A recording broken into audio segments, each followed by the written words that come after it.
Sir, you're live. Yeah, thank you. So, good morning, all of you. Welcome to the GATE Academy. I welcome you all to this GATE Score Booster sessions brought to you by the GATE Academy. Let's wait a few more seconds. I'm expecting some more people here. You can see still people are joining our session. Good morning, all of you. Those who have already joined our session, they can show your presence just by saying a hi, right? Yeah. Hi, everyone. Yes. I'm expecting your replies. Just say hi. Good morning, all of you. Good morning, all of you.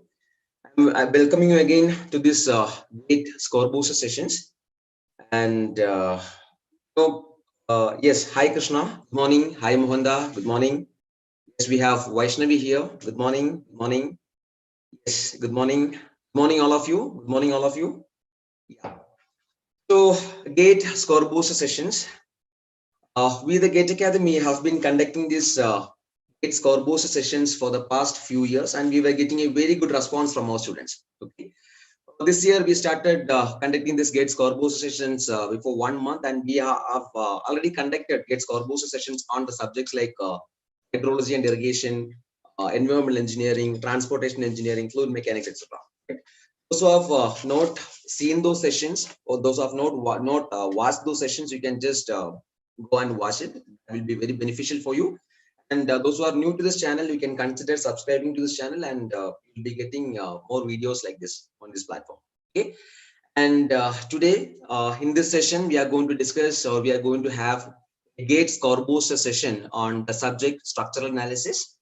And before starting our session, some of you may be new to this platform. Some of you may be new to this GATE score booster sessions. I'll tell you what is the meaning or what is the agenda behind this GATE score booster sessions.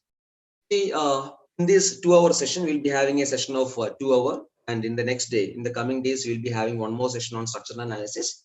And within these 4 hours, maybe more than 4 hours, I'm planning to discuss some questions. And with those questions, or while discussing those questions, I am planning to discuss, or I am planning to cover almost all the important concepts of the subject structural analysis. Now, structural analysis is a subject which is having a weightage of around 5 to 6 marks, right, in the GATE exam. And GATE exam is, of course, is 1 month away from us. So we have to go through all those things, right? Yeah.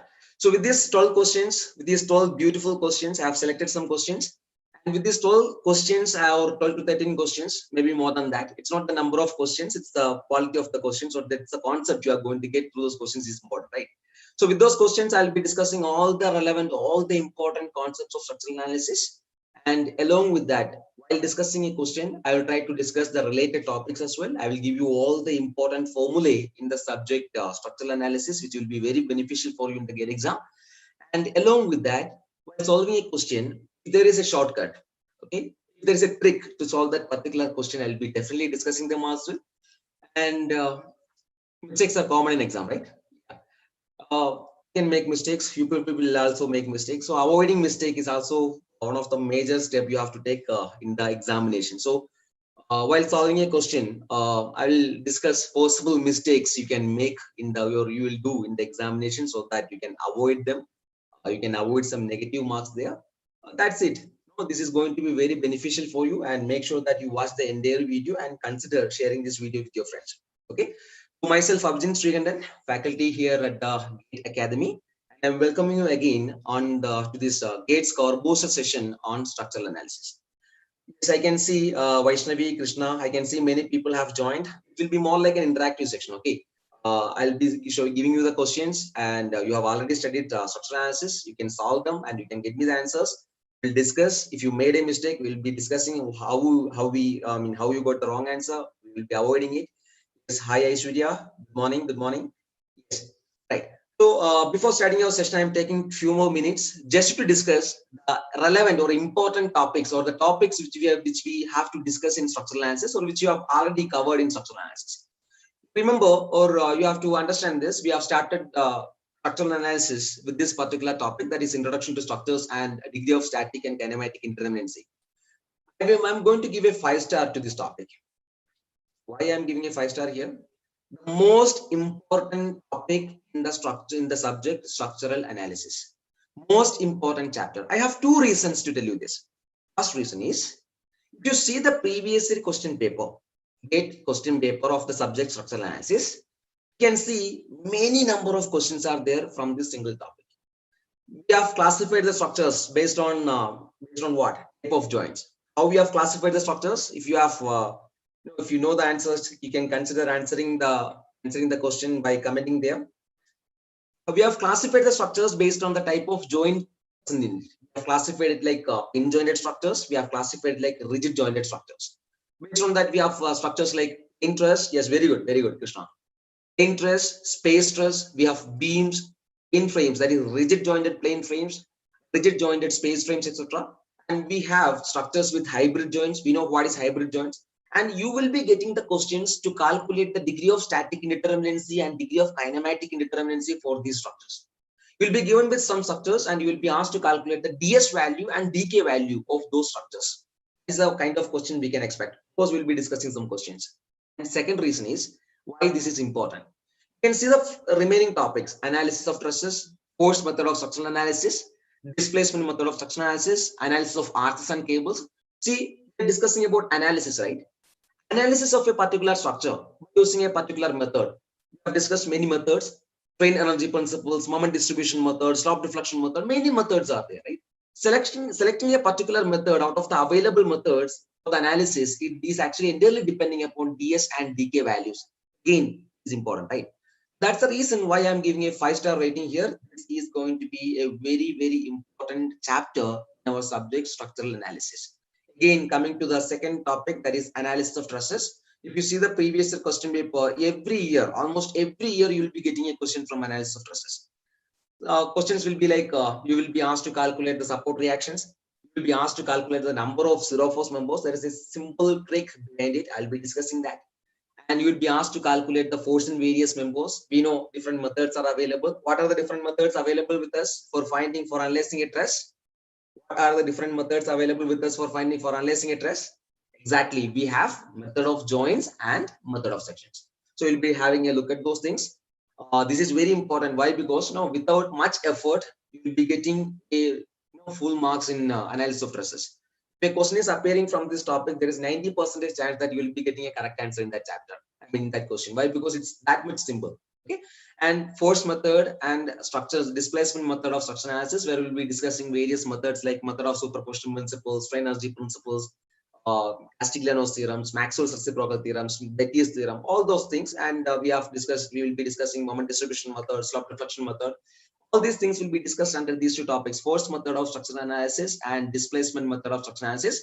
The basic concepts are very important. In force method of structural analysis, of course, the standard results of slopes and deflection is very important. Displacement methods, basics of moment distribution method, what is carryover factor, what is carry over moment. All these things are very important. I'll be discussing each and every one of them.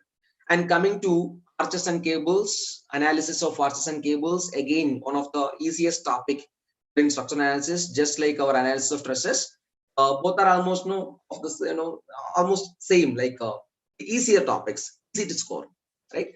And we'll be discussing about influence line diagrams, where we have to discuss about Muller-Breslau principle, the most important topic, constructing the influence line diagrams by using a simple concept, shortcut to draw the influence line diagrams. We will be discussing all those sort of things. And finally, we'll be having the moment distribution, metrics methods of structural analysis. Comparing to the other topics, this topic is having a very low weightage in the GATE exam, but still it's important, right? You cannot leave any topic. So these are the topics generally we have in structural analysis. As I told you, we'll be having 2 GATE score boost sessions on the subject structural analysis. So that I'm just going to separate it. I'm just going to split it. So in this session, this will be our first session. This is our first session on structural analysis. In this session, I'm planning to cover these 3 topics of structural analysis, means important concepts of these 3 topics: introduction to DS, DK, analysis of trusses, force methods of structural analysis. Okay. And next session, make sure that you watch the next session also.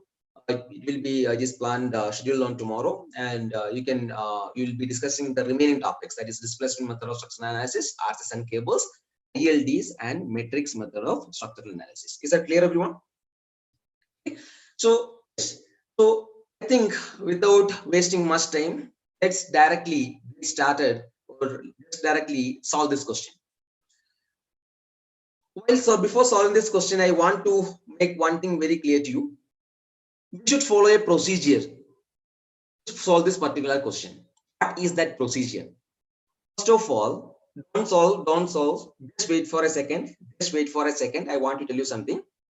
Before solving this particular question, before writing something on the paper, try to read the question first. Try to understand what is given in the question and what he is asking us to find.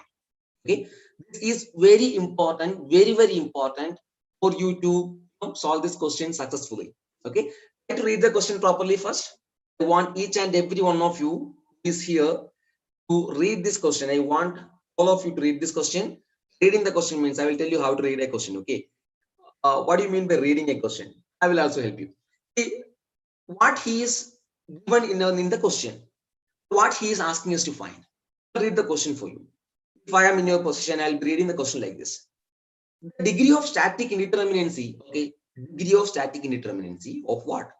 Of a pin jointed plane frame is given as AM plus CR plus BJ. Okay, we are asked to calculate degree of static indeterminacy of what? Of a pin jointed plane frame. So we have to remember the equation finding degree of static indeterminacy of a pin jointed plane frame. I'll be asking that equation. Okay, just wait for a second. But there's a twist in this question. The degree of static indeterminacy of a pin jointed plane frame is given in our question. What is the equation given? AM plus CR plus BJ. This is somewhat different from the equation we have already studied in the class. I will ask you this question. What is the equation finding the degree of static indeterminacy for a pin jointed plane frame? If I ask you this question, what will be your answer? I want each and every one of you to give me the equation for finding the degree of static indeterminacy for a pin jointed plane frame. Please respond. You can see Krishna is giving me the answer as -1. Bala Krishna, give me some answers, but he has deleted the message. It's fine. Bala Krishna, you can consider giving the answer once again. Vaishnavi is telling me 7. Krishna is telling me 7. Krishna is giving me 2 answers. Vaishnavi is telling me the equation m minus 2j plus r. Perfect answer. Which means the equation for finding the degree of static indeterminacy, I'm going to take it as ds. I'm going to write it as ds. Okay. I'm going to write it as ds, where ds represents the degree of static indeterminacy. The equation is m minus 2j plus r. We know this equation. We have studied it in our class, right? What are these these terms? M is m. What is m? What is j? And what is r? We're discussing it.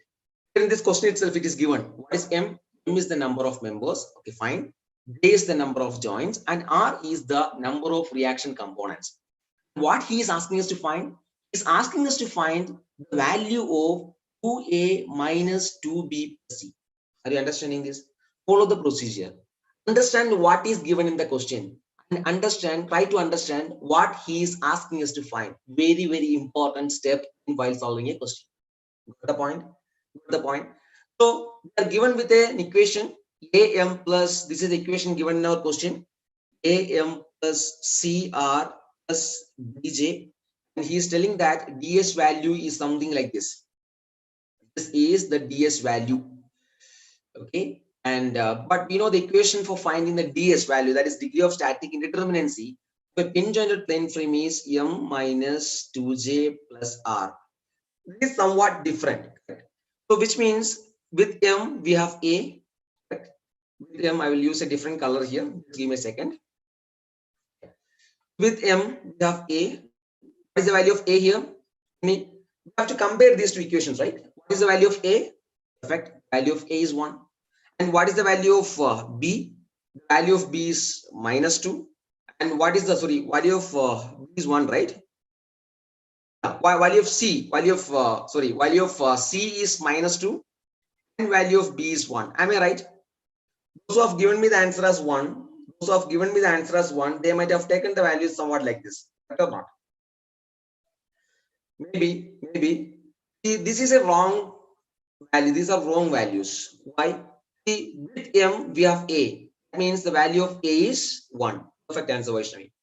And with R we have the value C. R is here, not here. Okay, some of you might have taken the value of C as minus 2, comparing these two. Okay, don't do that mistake. It's Kasturidas. Right. Value of C. What is the value of C? Value of C is 1.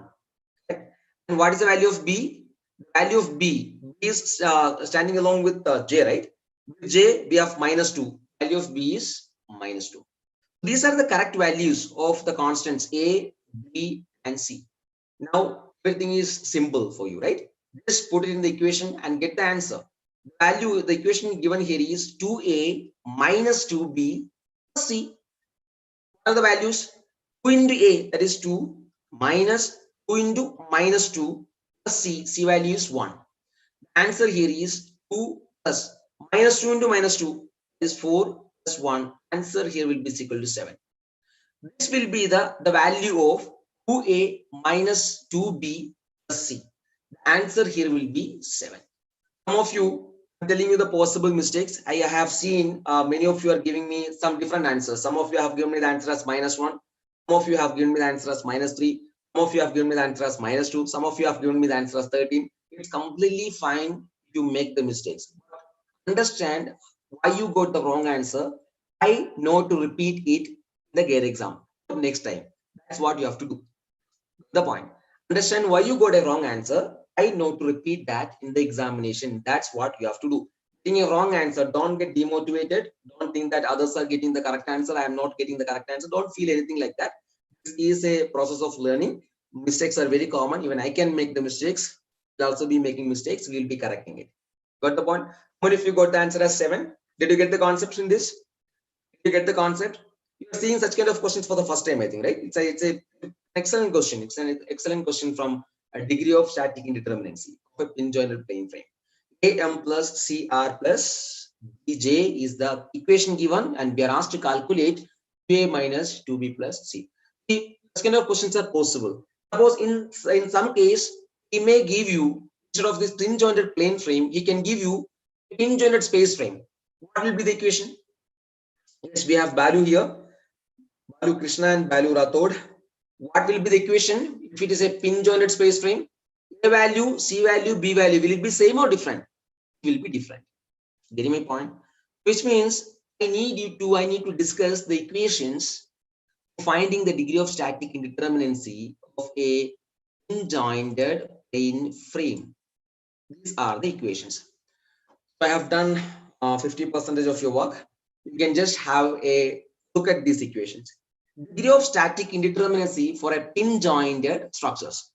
Pin-jointed structures means we'll be having pin-jointed plane frames and we will be having pin-jointed space frames. We are interested in the equations for calculating degree of static indeterminacy. Degree of static indeterminacy for a pin-jointed plane frame can be calculated by the equation M minus J plus R. Try to feed it here, don't remember it. Okay, and pin-jointed space frames. Finding the degree of static indeterminacy for a pin-jointed space frame is somewhat M minus 3J plus R. M minus 3J plus R. Notation stands the same. Like M is the number of members, J is the number of joints, and R is the number of external reactions. And of course, you have to understand one more thing. Total degree of static indeterminacy will be the summation of internal indeterminacy and external indeterminacy. And we know the external indeterminacy is R minus 3, number of unknowns minus number of equilibrium equations. A pin-jointed plane frame, number of equilibrium equations will be equal to 3. Number of unknowns will be the number of reaction components externally. That's why we are having this equation here, R minus 3. And for a pin-jointed space frame, is R minus 6. Why? Because the number of equilibrium equations there will be equal to 6. Number of reaction components will be the unknown there. So this is for a pin-jointed space frame and this is for a pin-jointed plane frame. Similarly, we will be having the DSI values as well. M minus 2J plus 3 will be for pin-jointed plane frame. M minus 3J plus 6 will be for pin-jointed space frames. Try to remember these equations. You can consider taking a screenshot of this page. Okay, pin-jointed plane frames and pin-jointed space frames. Okay. Shall we go to the next question? Shall we go to the next question? If you're saying me, if you're telling me yes, let's go to the next question. Let's go to the next question. Hi, Balu. Balakrishna tell me that 3m plus r minus 3j. Sorry, Balakrishna, 3m plus r minus 3j, that equation will be used to calculate the degree of static indeterminacy for a rigid jointed plane frame. I'll be discussing that. Don't worry about it. Okay. Okay, fine. Let's solve this particular question, and I want all of you give me the correct answer. Okay, follow the procedure. Follow the procedure. Understand what is given in the question and understand what he is asking us to find. What are the details given in the question? Sit for a second, read the question properly, and start solving it. That's what you have to do. Follow the procedure. I want each and every one of you give me the correct answer. Please do it. Please do it. I want each one of you to try this question. Give me the correct answer this time. Simple, simple. I hope and I am expecting that you people will be able to solve this question.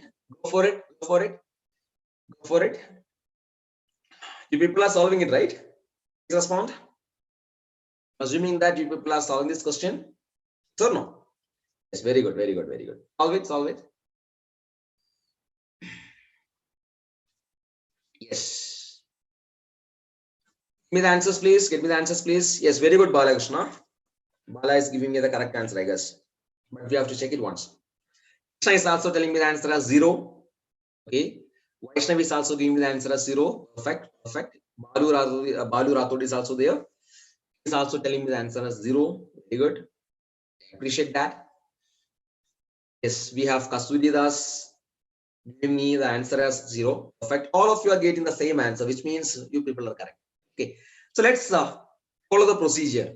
How to approach a question. Read the question. I am a student. I'll be reading the question. Degree of static indeterminacy of the pin-jointed plane frame shown in the figure below.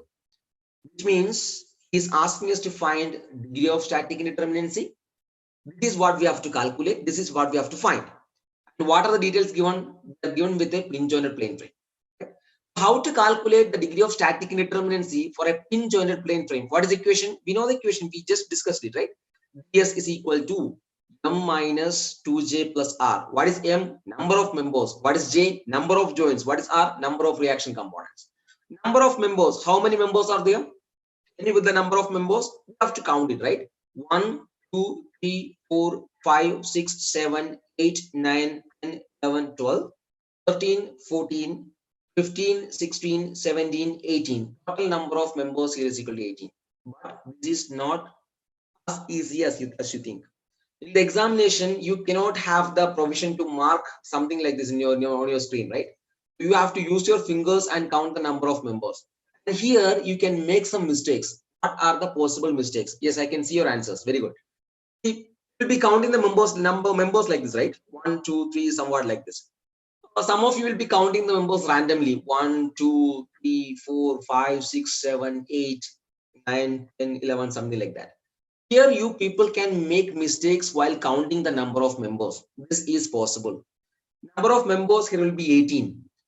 While counting the number of members, if you are counting the number of members randomly, there's a possibility of making mistakes, or you will have to count it again just to confirm your answer. I have a tip for you. Follow an order, count the number of members as well as to count the number of joints. What is the meaning of follow an order? Start from the top members. 1, 2, 3, 4, 5, 6, 7, 8, 9, 10, 11, 12, 13, 14, 15, 16, 17, 18. Get me point? Follow an order to count the number of members so that you can avoid mistakes while counting the number of members. Don't count the members randomly. That can end up in a wrong result, wrong answer. The point. So make sure that you are counting the number of members following an order. Okay. Here the number of members is equal to 18.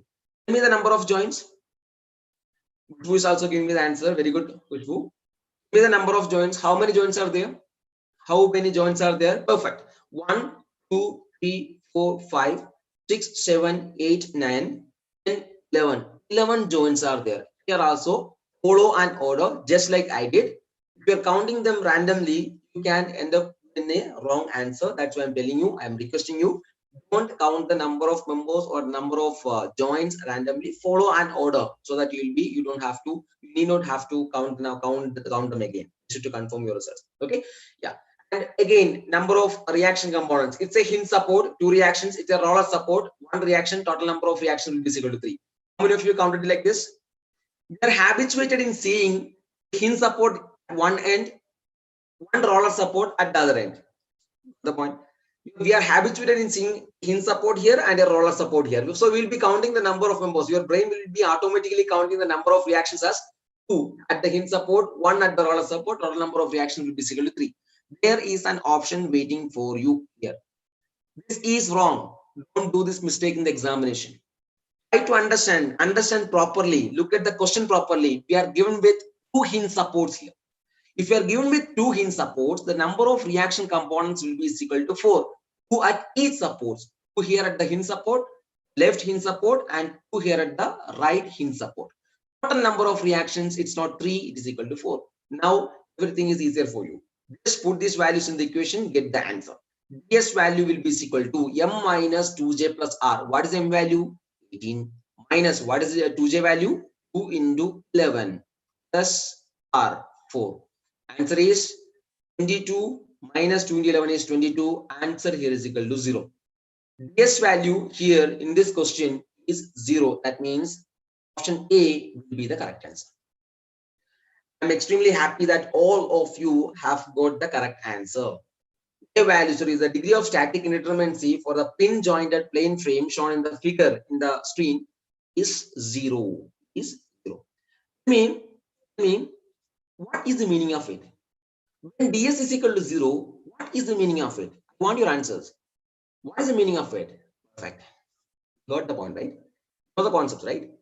When DS is equal to 0, structure is called statically determinate, which means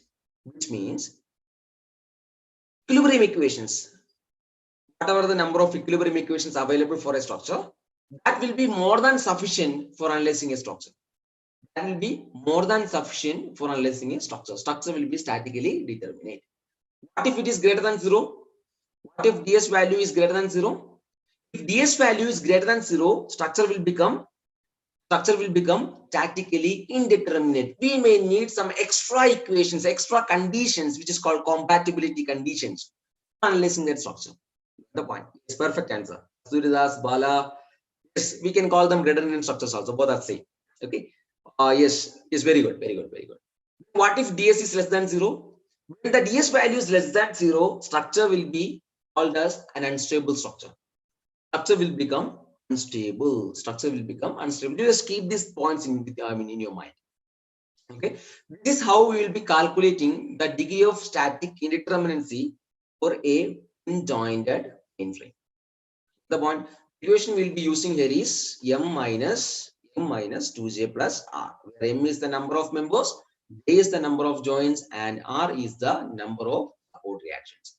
This is a pin jointed plane frame, and we may get, till now there is no questions from this topic. Sometimes you will be asked to calculate the degree of static indeterminacy for a space frame. Degree of static indeterminacy for a space frame, that is pin jointed space frame. In that case, you have to use the equation as M minus J plus R. Or you have to be very careful while counting the number of reactions. Okay, suppose this here is a support provided for a pin jointed space frame. Okay, this is a hinge support provided for a pin jointed space frame. Getting me point? How many reactions will be there at this hinge support? I want you to give me the reply. How many reactions will be there at this hinge support? If it is provided for a pin jointed space frame, what will be the number of reactions at this hinge support? Is it 2 or is it 3? Is it 2 or is it 3? Hinge support for a pin jointed space frame. A pin joint for a plane frame, number of reactions were is equal to 2. One in the vertical direction, one in the horizontal direction. If it is provided for a space structure, if this pin joint is provided for a space structure, number of reactions will not be equal to 2, it will be equal to 3. One in the y direction, one in the x direction, and one in the z direction.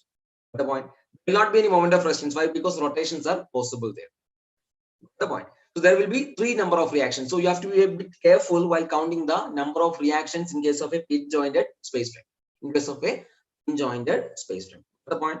Just remember this, not that much important.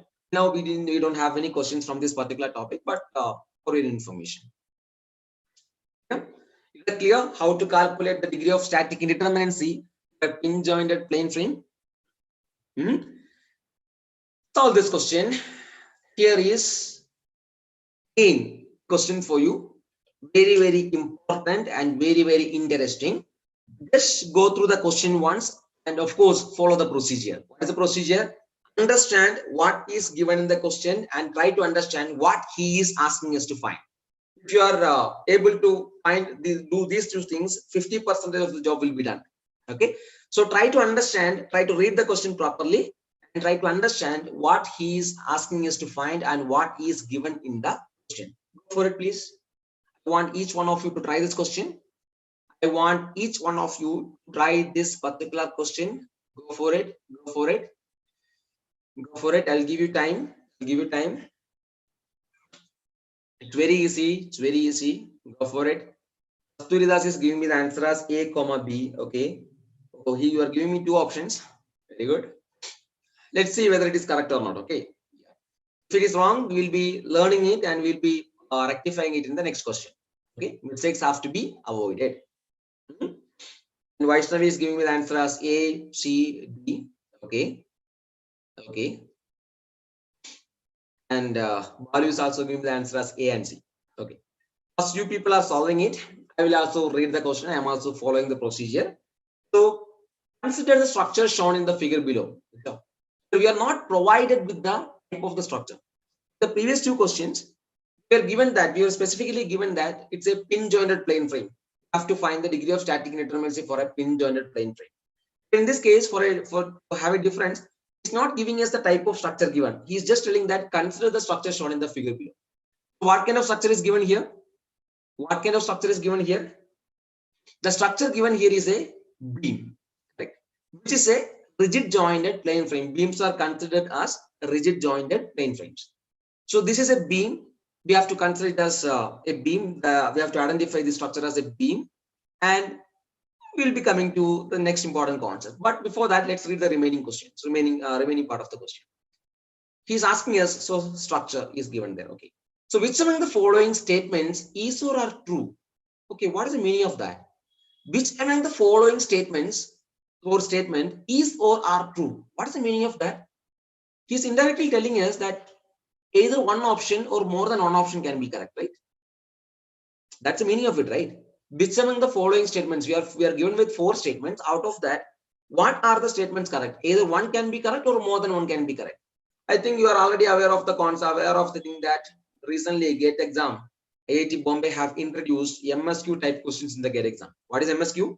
Multiple select questions, where you will be given with a question and you'll be given with 4 options. Out of the 4 options, either one or maybe more than one options can be correct.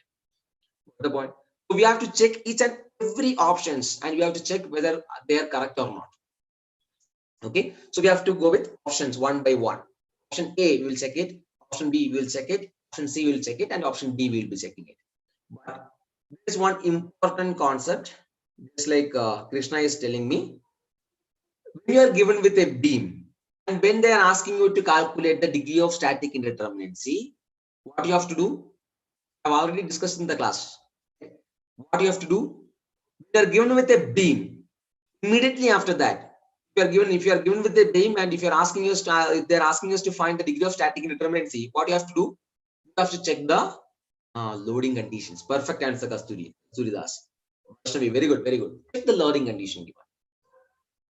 Based on the loading condition, based on whether it is whether it is general loading condition or vertical loading condition, based on that, we'll be using different equations for finding the degree of static indeterminacy. Okay, I have the equations here. We'll be having a look at that. These are the equations we have to consider for finding the degree of static indeterminacy for a beam or for beams or rigid jointed plane frames. We know degree of static indeterminacy for any structure. Degree of static indeterminacy for any structure, will be the sum of internal indeterminacy and external indeterminacy, correct? DSI plus DSE. I will come to DSI part. DSE, we know externally the number of reactions will be the unknowns. So unknowns minus equilibrium equations. Tell me the number of equilibrium equations. Very good, Kushbu. What will be the number of equilibrium equations for a beam? It is a rigid jointed plane frame. The number of equilibrium equations there will be equal to 3. Coplanar non-concurrent force system. Yeah. So R minus 3 will be the external indeterminacy. Very good. R minus 3 will be the external indeterminacy. Fine. Tell me this DSI value. How to calculate the DSI value for a pin jointed plane frame? Just we have discussed. The DSI value can be calculated, or we have calculated DSI value by using the equation m minus 2j plus 3. Here, what will be the DSI value? How to calculate the internal indeterminacy? Remember this beam, for a beam, for whatever be the loading condition, DSI value will always be 0. For a beam, internal indeterminacy will always be 0. DSI for a beam is always 0. DSI will be 0, which means that DS will be equal to DSE only. Why? Because DSI, internal indeterminacy, is 0, which will be equal to R minus 3. You can see the equation here, right? So DSI will be equal to 0, DSE will be equal to R minus 3, total DS, that is degree of static indeterminacy, will be equal to R minus 3. I have written something here which is vertical loading case. I will discuss what is it. Okay, I will discuss what is it. The equation which we have discussed right now is applicable for general loading conditions. Just have a look at this. Suppose we have a fixed beam somewhat like this. Not a fixed beam, let us consider it as a hinge beam. Okay, sorry, prop cantilever beam with a hinge support. Now I have a loading here, that is this is a loading I have, and one more loading is there which is inclined to, which is an inclined load, right? So this is vertical loading condition or general loading condition? Vertical loading condition and general loading condition. It is a general loading condition, right? Perfect. Why? Because we are having horizontal loads, we are having vertical loads, correct? So how to calculate the degree of static indeterminacy? The equation will be equal to, directly we can write R minus 3. We are going to write it as R minus 3. How many reactions will be there at the fixed support? If it is a fixed support, of course, without any doubt, we should say number of reactions at the fixed support will be equal to 3. At a hinge support, how many reactions will be there? Very good, yeah, very good, very good. How many reactions will be there at the hinge support? The number of reactions at the hinge support will be equal to 2. One in the vertical direction and one in the horizontal direction. So 2 will be the number of reactions at the hinge support. Minus 3 will be, the answer will be equal to 2. So this is how we will be calculating the degree of static indeterminacy for a beam for general loading condition. I'm considering the same beam here, yeah. Same beam, but I'm considering, or I'm changing the loading condition here. Now I'm providing a purely vertical load. Tell me what will be the difference? What will be the equation for finding the DS value? We have discussed it. You have to be careful. This is already given in the, it is available in the screen, but try to think. What will be the equation? Equation will be equal to R minus 2. Why it is R minus 2? What was this 3? Number of equilibrium equations. What are the number of equilibrium equations? Sigma Fx is equal to 0, sigma Fy is equal to 0, and sigma Mz is equal to 0. These are the 3 equilibrium equations available with us for a rigid jointed plane frame. But in case of a vertical loading condition, we don't have to consider sigma Fx is equal to 0. Why? Because there will not be any horizontal forces. So number of equilibrium equations will be reduced to 2 from 3. I will not be considering that sigma Fx is equal to 0. Now we have to consider only sigma Fy is equal to 0 and sigma M is equal to 0. That's the reason why we are counting only 2 here. Tell me the number of reactions. At a hinge support, at a fixed support, how many reactions will be there? It is 3 for a general loading condition, but for a vertical loading condition, we should not be counting the horizontal reactions. We will be counting only the vertical reaction and moment of resistance. Getting my point? Perfect answer here. Perfect answer. At a hinge support, how many reactions will be there? Here also, here we'll be having one reaction. This horizontal reaction will not be counted.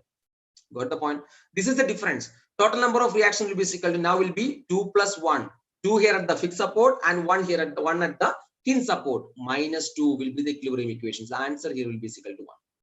Getting my point? You are getting 2 different answers. What is the change? Only the loading conditions. So if you are not looking at the loading condition, if you are not aware of the loading condition given, you are going to end up in a wrong answer. Possible mistake you are going to do in the examination.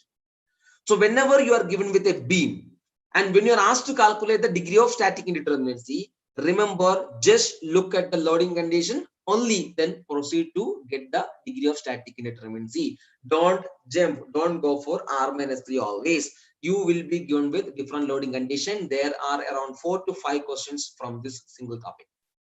Got it? So this is for vertical loading condition. DI, even for vertical loading condition, DSI value will be 0. DSE will be equal to R-2. R is the number of reactions. 2 is the number of equilibrium equations. DS value will be equal to DSE will be equal to R-2. So as this discrepancy is there, I'm going to give you a generalized formula where I'll be writing it as R-S. R stands for the number of support reactions. You have to be very careful while counting the number of reactions depending upon the load conditions. R value will be different. Very careful. Be very careful while counting the number of reactions. And S indicates the number of equilibrium equations. Equilibrium equations will also be different for different loading conditions. For general loading condition, equilibrium equations will be equal to 3. For vertical loading condition, it will be equal to 2.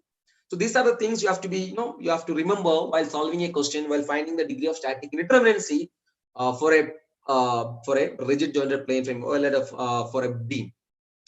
Got it? So now let's go to the question directly. Again, let's go back to the question. We are at the MSQ type question, multiple select questions. We are going to look at the options one by one.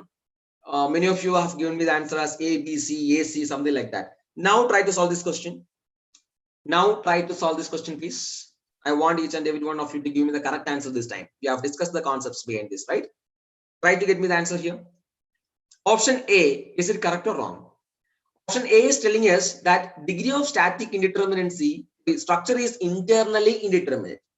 When we call a structure internally indeterminate, when we call a structure internally indeterminate, tell me this, Vaishnavi and Kasturidas, tell me when we will call a structure internally indeterminate.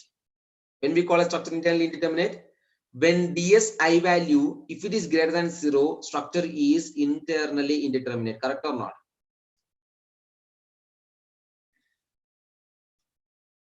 Correct. But here the structure given is a beam. If it is a beam, what will be the DSI value? Kasturidas and Vaishnavi, tell me the answer. What will be the DSI value here? DSI value for a beam is always, I respond here, is always perfect, is always 0. If it is 0, we can understand that, we can identify that structure is internally determinate or indeterminate. Internally determinate. I hope you people are getting the concept, right? So statement A or option A, is it correct or wrong? Now tell me, Vaishnavi and Krishna, sorry, Vaishnavi and Kasturidas. It's yeah, it's fine to make the mistakes. Okay, it's fine to make the mistakes while reading the question. You might not have seen this IN here. You might have seen determinate only. Right? It's possible. Try not to repeat this. What is the statement? Structure is internally indeterminate, which means this statement is wrong. Coming to option B. What is option B? Degree of static indeterminacy of the structure shown is 3. DS value shown, DS value of the structure shown is 3. Check whether it is correct or not. Tell me whether it is correct or not. How to calculate the DS value? DS value here will be equal to, you have to look at the loading condition here. What is the loading condition given? What is the loading condition given? Vertical loading or horizontal loading? Nothing is mentioned in the question. But we are given with a loading condition here, which is purely vertical, which means the beam is subjected to vertical loading. So DS value here will be equal to R-2. Number of reactions. Number of reactions. How many reactions? How many reactions? There will be one reaction in the vertical direction and one moment of resistance. Hinge support, only one vertical reaction will be there. Hinge roller support, one vertical reaction will be there. We know the reason why we are not counting the horizontal reactions, right? Because of the loading condition given. Total number of reactions will be equal to 4. Number of equilibrium equations will be equal to 2. Why it is 2? We know the reason, right? Sigma Fo is equal to 0 and sigma M is equal to 0.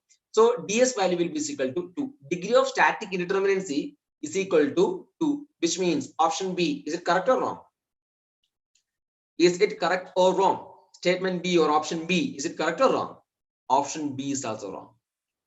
If option B is wrong,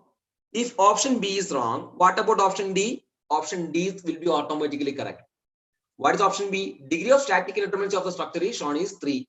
Option D is degree of static indeterminacy of the structure shown is 2. Option D will be automatically correct. Coming to option C. Option C, is it correct or wrong? Tell me this. Option C, is it correct or wrong? Respond, yeah. Option C, is it correct or wrong? Option C, what is it? Structure is externally indeterminate to second degree. What is the meaning of it? We have to calculate the external indeterminacy. We know for a beam, internal indeterminacy is 0. If we calculate the ds value, it is the summation of internal indeterminacy plus external indeterminacy. Beam is always internally determinate. dsi is always 0, which means ds will be equal to dse, which means both will be equal. External indeterminacy will be equal to total indeterminacy. Only external indeterminacy will be there when we count total degree of static indeterminacy. Tell me, option C, is it correct or wrong? Option C is correct or wrong? Option C, is it correct or wrong? Option C is also correct. So what will be the answer here? What will be the answer here? As it is an MSQ question, you have to choose which options. You have to select. You will be provided with something like this, bubbles, and you have to tick both the options, C and D. Only then you will be given with 2 marks. Suppose this question is of 2 marks. You will be given with 2 marks only if you select option C and option D. Clear to everyone? Is this concept clear to everyone? Prakash is there. Prakash sketch. Okay, Prakash is there. Balakrishna is there. Very good. Very good. Nayan is also there. The internal indeterminacy is 0. Very good, Nayan. Yes, Vaishnavi, Krishna, Kasturidas. Understood this? Understanding these concepts? Balakrishna is asking me a very important question, very interesting question. If nothing is mentioned in the question about the type of loading, what should we consider? Okay, I will give you this question. Bala, all this question, Bala. I'm giving this question. I'm telling you without mentioning anything. I'm telling you this. Find the degree of static indeterminacy. Tell me this. Which loading condition will consider? Will you be considering vertical loading condition or will you be considering horizontal loading condition? You have to consider general loading condition. If nothing is mentioned about the loading condition, go with general loading condition. When it is general loading condition, ds value will become r minus 3. Number of reactions will be at the fixed support, it will be equal to 3. Why? Because for general loading condition, we will be counting all the reactions. Hinge support will be having 2 reactions. Roller support will be having 1 reaction. Total number of reactions at the in this structure will become 3 plus 2 plus 1 will be equal to 6. Number of equilibrium equations, it will not be 2, just like in the previous case. Here it will be 3. Why? Because we will be considering that sigma fx is equal to 0 also. Okay. So r minus 3, sorry, 6 minus 3 will be the ds value will be equal to 3.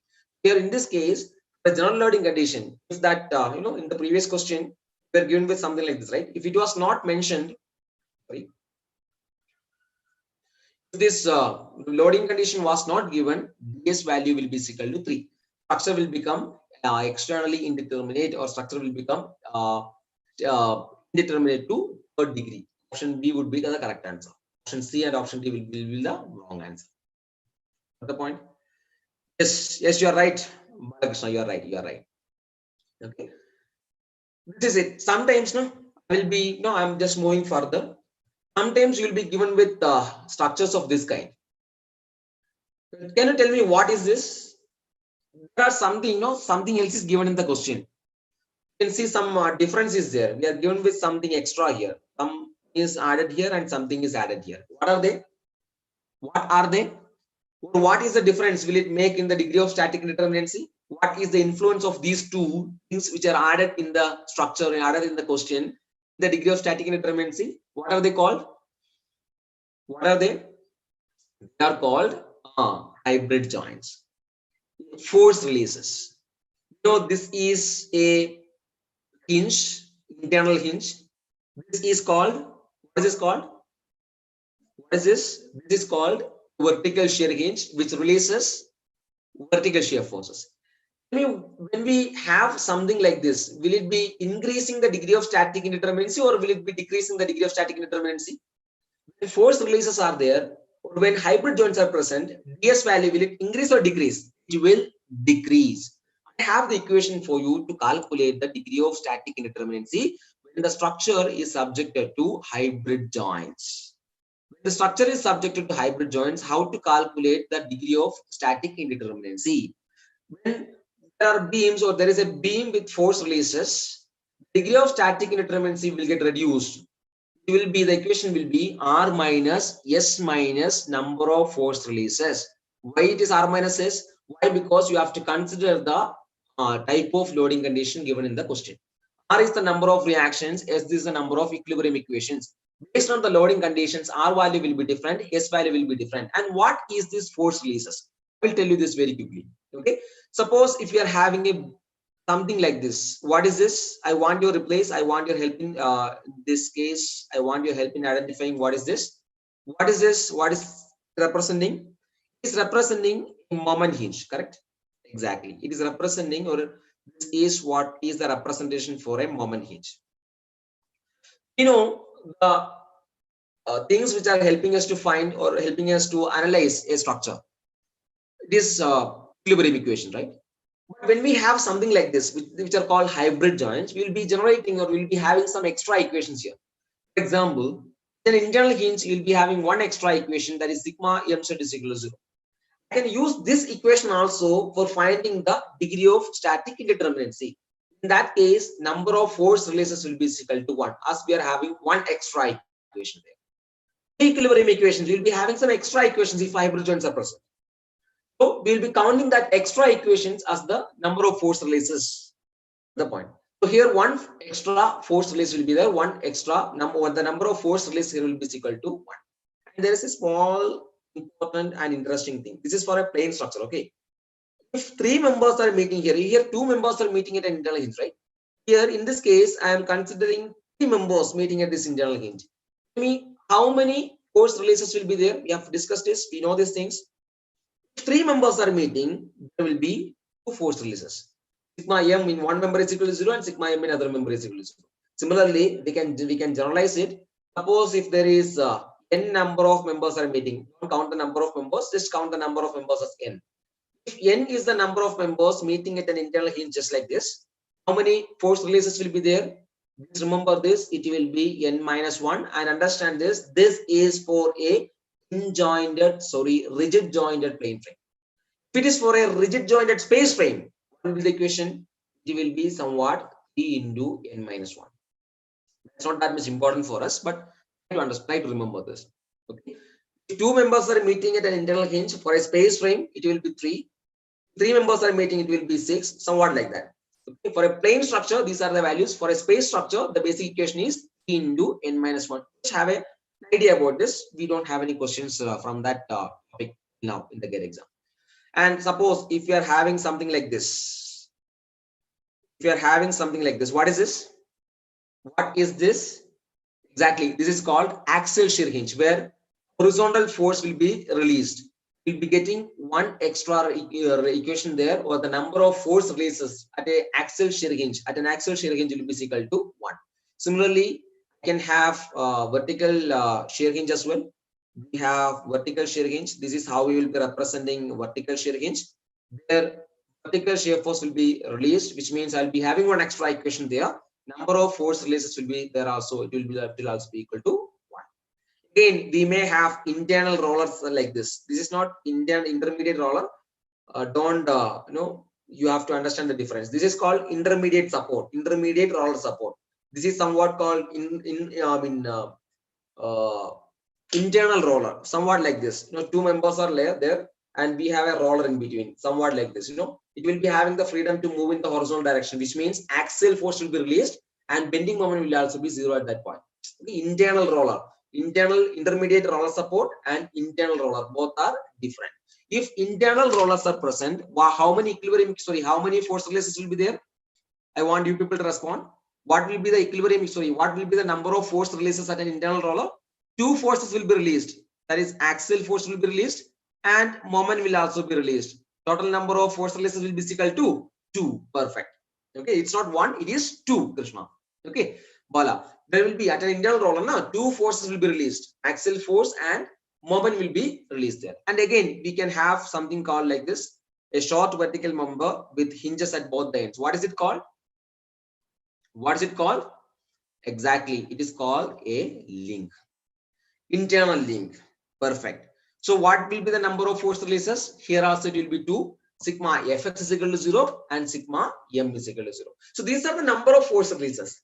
If these notations or these symbols are there in the structure, you have to understand that there will be a reduction. There will be reduction in the degree of static indeterminacy, which will be equal to the number of force releases. So that's why I have written the equation here. Basic equation. What is that? Degree of static indeterminacy will be equal to R minus S minus number of force releases. Very, very important. 2-3 questions are from this topic.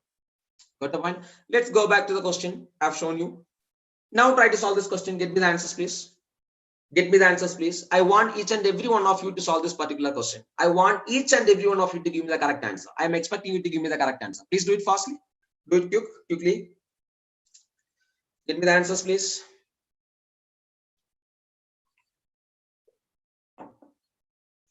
Answers. I'm expecting each and every one of you to give me the correct answer. Even if you give me the wrong answer, it is fine, but understand where you did the mistake and try not to repeat them. Okay. Which is the loading condition? Which loading condition has to be considered? Vertical loading condition or general loading condition? Which loading condition has to be considered? Perfect answer. General loading condition. Okay. Go with it. Go for it. Go for it. Yeah, I started getting the answers. Kasturidas is giving me general loading condition. Perfect. Bala, Kushbuja, Prakash. Very good, very good, very good, very good. Appreciated. Get me the answers here. Get me the answers. If it is general loading condition, we know how to calculate DS value. Identify the structure first. It is a beam. Look at the loading condition. Nothing is mentioned, which means that it is a general loading condition. R minus 3 will be the equation. Again, look at the structure for some force releases. We have some force releases. It is an internal hinge. It is a vertical shear hinge, which means we have to use this equation. Minus number of force releases will be the equation. Count the number of reactions. I need your help here. How many reactions will be there here? At the fixed support, 3 reactions. At a hinge support, how many reactions will be there? 2 reactions will be there. At a roller support, how many reactions? 1 reaction. Total number of reactions, 3 plus 2 is equal to 5 plus 1 is equal to 6. And again, one kind of mistake, possible mistake is here. Sometimes now people used to count like this. 3 plus 2 is equal to 6 plus 1 is equal to 7. It is possible, okay? You may find it very silly, but still it's possible in the examination environment. So you have to be very careful while counting the number of members and while adding it, okay? 3 plus 2 is equal to 5 plus 1 is equal to 6, okay? Minus 3, minus, tell me the number of force releases. Here, how many force releases will be there? Tell me the number of force releases. Here we'll be having 1 force release, sigma M is equal to 0. Here also will be having 1 force release, sigma Fo is equal to 0. It will be 2, 1 plus 1 is equal to 2. Total number of force releases here will be equal to 2. What is the answer? 6 minus 3 is equal to 3, minus 2 is equal to 1. Degree of static indeterminacy for the beam given there is 1. Understood this concept? I'm sure that you are 100% confident in this concept, I think. Right? After seeing your answers, I'm assuming, or I'm expecting that, or I'm hoping that you people are very much clear with this concept. Tell me yes or no. Are you confident in this? Beams, pin-jointed plane frames, and pin-jointed space frames. How to calculate the DS value for pin-jointed plane frames, pin-jointed space frames, and beams. When you are given with a beam, look at the loading conditions. If it is vertical loading condition, R minus 2. General loading condition, R minus 3. Look for the force releases. Hinge, vertical shear hinge, internal roller, axial shear hinge. Anything can be given. The internal link can also be given. So think in that way. Perfect. So this is the equations. You just have take a screenshot of these equations. Okay, this will be helping you a lot. r minus 3 dsi is equal to 0, r minus 2 dsi is equal to 0, generalized formula. And if force releases are also present or hybrid joints are also present, what will be the equation? R minus S minus number of force releases. Again, what are the force releases? We will be having internal hinge, axial shear hinge, vertical shear hinge, internal roller support, internal roller link. When these things are present, how the degree of static indeterminacy will be varying. Just try to remember all these things. Important, very, very important. Got it? Let's go to the next question. Try to solve this, please. Try to solve this. I told you, follow the procedure. What is the procedure? Read the question carefully. What you should do while reading the question, understand what is given in the question and understand what he is asking us to find. Okay, read the question properly first. I will discuss this question in a while. Krishna is giving me the answer as 18. Okay, let's see. Krishna is giving me the answer as 18. Fine. Krishna, I will tell you, just check it once. Okay, check that once. Check it once. Tell me, is it a rigid jointed structure or a pin jointed structure? Is it pin jointed or rigid jointed? Yes, now Krishna is giving me the answer as 27. Good, which means you made a mistake in the previously you made a mistake. It's a rigid structure. How it is a rigid structure? I will read the question for you. Follow the procedure. Try to understand what is given there and what he is asking us to find. The degree of static indeterminacy of the girder shown in the figure below is, okay. What is the figure given? Okay, this is the figure given. Something is also given. Assume all the joints are rigid. If all the joints are rigid, structure is a rigid structure. And what he's asking us to find? He's asking us to find the degree of static indeterminacy of a rigid jointed plane structure, which means the structure given here is a rigid jointed plane frame.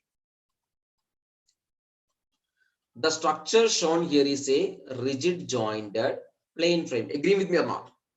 Agree with me or not? This is a rigid jointed plane frame. Titas Ghosh is giving me the answer as 69. Titas, just look at that answer once. Kasturidas is also giving me the answer as 18. Just have a look at it. You people made some mistakes somewhere. Let's have a look at it. What kind of mistake? And we will be correcting it and we will not be repeating it in the future. One second. Sorry. So how to calculate the degree of static indeterminacy for a rigid jointed plane frame? Here is the equations. I think it was Bala or Balu. I don't remember the name exactly.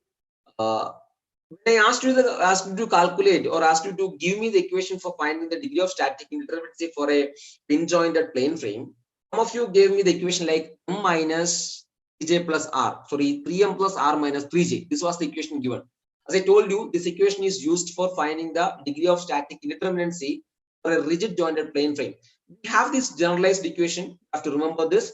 But we will not be using this equation for calculating the degree of static indeterminacy. Of course, you can use it, but we will be using shortcuts to get the degree of static indeterminacy. Saving time is also our concern, right?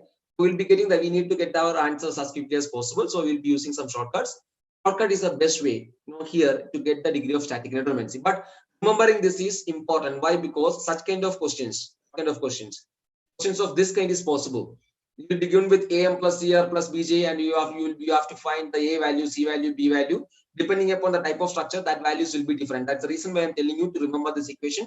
Otherwise, with the shortcuts only, we'll be able to find the answers.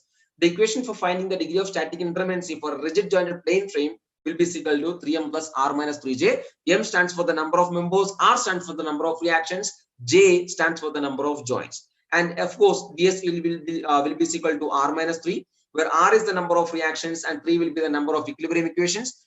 DSI can be calculated as ds minus dse. Remember, dsi is equal to 0 or internal indeterminacy is equal to 0. That is applicable only for beams. For beams, only beam is internally determinate. For all other structures, you have to check whether it is internally determinate or indeterminate. Of course, the internal determinacy can be 0 in frames also, but we have to check it. It is not always 0, just like in the case of beams. Got the point?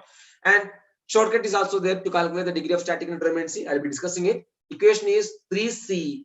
DSI will be equal to 3c. DSE will be equal to r minus 3, and ds value will be equal to 3c plus r minus c. What is the value of this c? number of closed loops present in the frame. Number of closed loops present in the rigid jointed structure. I'll be discussing it in a while. And R is the number of external reaction components.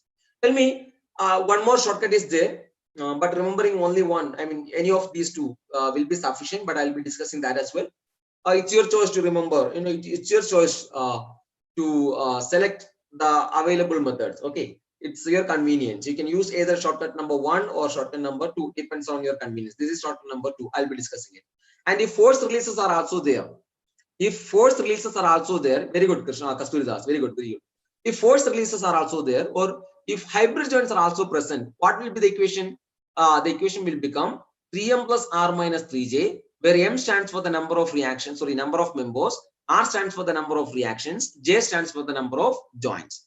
And again, in the shortcut also, 3c plus r minus 3 minus force releases. What is the force releases? You'll be given with an internal hinge, you'll be given with a vertical shear hinge, axial shear hinge, internal roller, whatever be the force release given, we'll be deducting the number of force releases from the degree of static indeterminacy. Why? Because the presence of hybrid joints will be decreasing, or there will be deduction in the degree of static indeterminacy if hybrid joints are present, if force releases are present.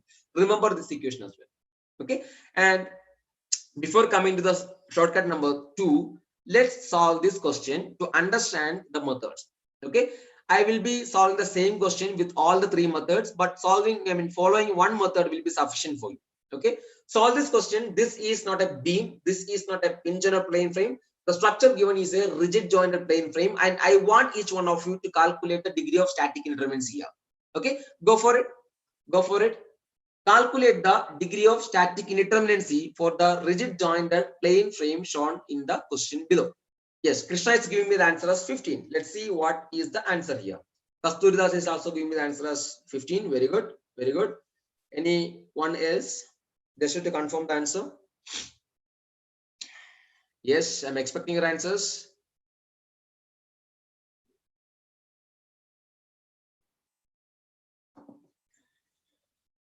Answers, please. Yeah, very good. So, as I told you, I can use any of the available methods. Equation can be 3m plus r minus 3j. I need you to help me with the answers, where m stands for the number of members. What will be the number of members here? Tell me the number of members. Follow an order. 1, 2, 3, 4, 5, 6, 7, 8, 9, 10, 11, 12, 13, 14, 15. Number of members here will be equal to 15. Tell me the number of joints here, please. Perfect. Thank you. What is the number of joints? 1, 2, 3, 4, 5, 6, 7, 8, 9, 10, 11, 12, right? Number of joints will be equal to 12. Tell me the number of reactions. At this fixed support, we will be having 2 reactions. At this roller support, it's a roller support, we'll be having 1 reaction, 1 vertical reaction. Here at this hinge support, we'll be having 2 reactions. Again, 3 plus 2 is equal to 6. No, 3 plus 2 is equal to 5 plus 1 is equal to 6. Total number of reactions will be equal to 6. Now everything is simple, right? So 3 into 5 is, 3 into 15 is equal to 45, plus number of reactions will be equal to 6, minus 3 into 12 is equal to 36. And what is the answer here? 45 minus 30, answer will be equal to 15. This is how we will be calculating the degree of static indeterminacy by using method number 1, right? Or general equation 3m plus r minus 3j. But it's actually a bit lengthy process. Why? Because we have to count the number of members, you have to count the number of support reactions, you have to count the number of joints, where mistakes are possible, just like I've mentioned already. So we can make mistakes while counting the number of members, right? So don't use this method. I will not recommend you to use that method. Let's use the shortcut here. ds will be equal to 3c plus r minus 3, where 3c indicates the internal indeterminacy and r minus 3 represents or indicates the external indeterminacy, right? So what is the meaning of c? The meaning of c is, or where the c represents the number of closed loops present in the structure. What is the meaning of these closed loops? This one here represents a closed loop. This one here represents a closed loop. Here also, this one is also a closed loop. This one is also a closed loop. And this one here is also a closed loop, right? And this one here, see, there will be soil behind this, right? There will be soil. Structure is standing on soil, right? Yeah, it's constructed on soil, right? This will also be a loop. Are you agreeing with me or not? This one here, is it a closed loop? No, it should not be a closed loop. These two are not closed loops. Okay, so don't consider something like that. That is also a possible mistake students usually do. So number of closed loops here will be equal to 1, 2, 3, 4. So these are the number of closed loops present. Very good. So 3 into 4 will be the internal indeterminacy, plus number of reactions will be equal to 6 minus 3. Total is 12 plus 3 will be equal to 15. This will be the total degree of static indeterminacy. You will be getting the same answer. Okay. This is the degree of static indeterminacy for finding the, by using the shortcut method 1. Which is easier? This one is easier or this one is easier? Method generalized equation or shortcut? Which is more easier? Which is helping you to calculate the DS value quickly? Shortcut, right? Yeah, that's the reason why it is called shortcut. Yes. Tell me if something is also there. Something like this is also present there. Okay. Will you be counting it as a closed loop? Tell me this.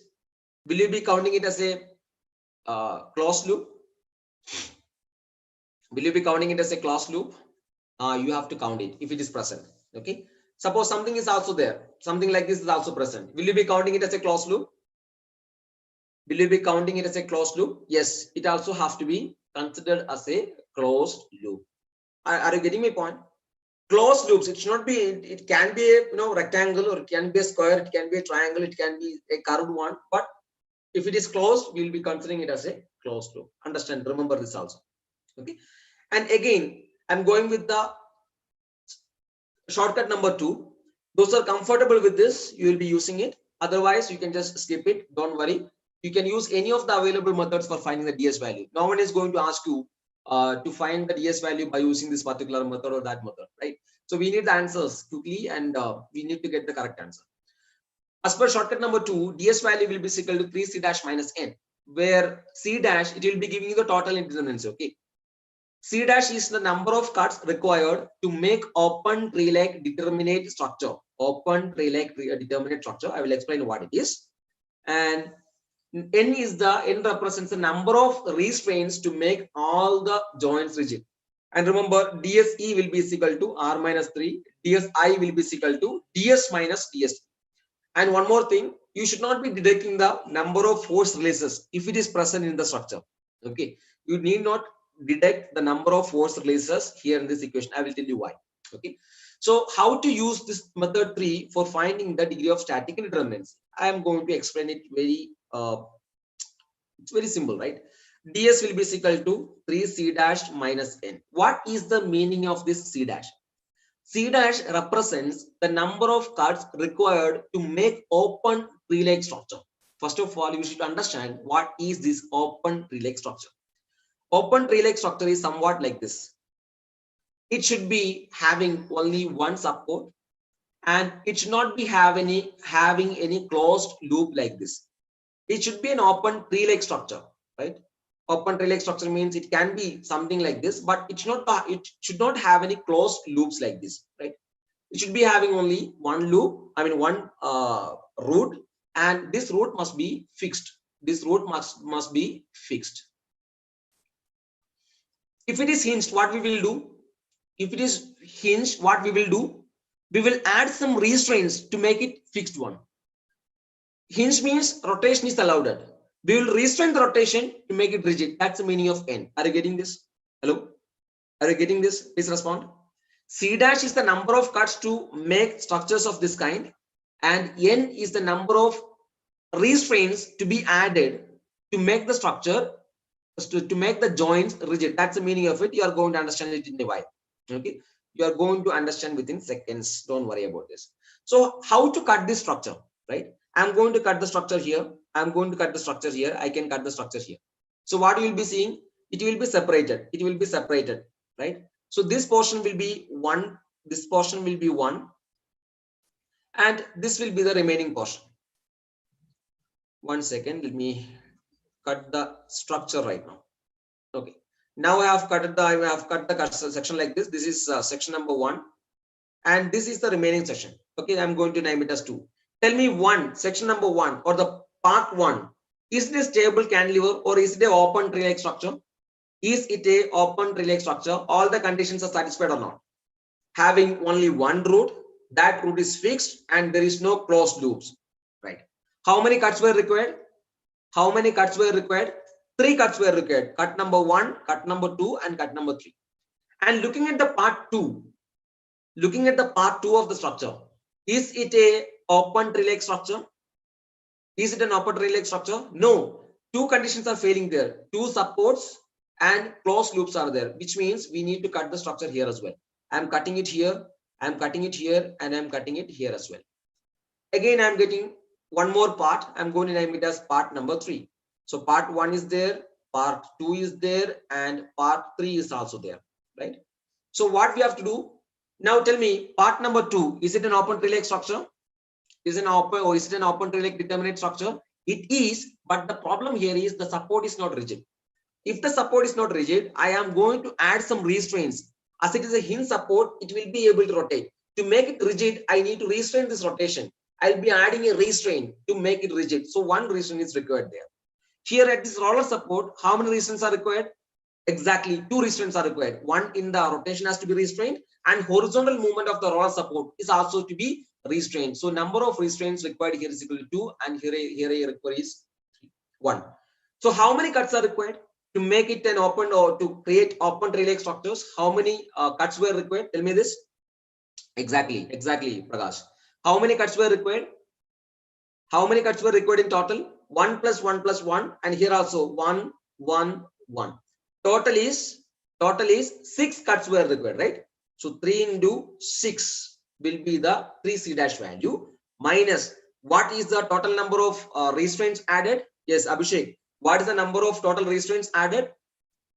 I have added 1 restraint. Rotation is restrained there. 1 roller support is there, which means horizontal movement has to be restrained and rotation has to also be restrained, which means total number of restraints added is equal to 3.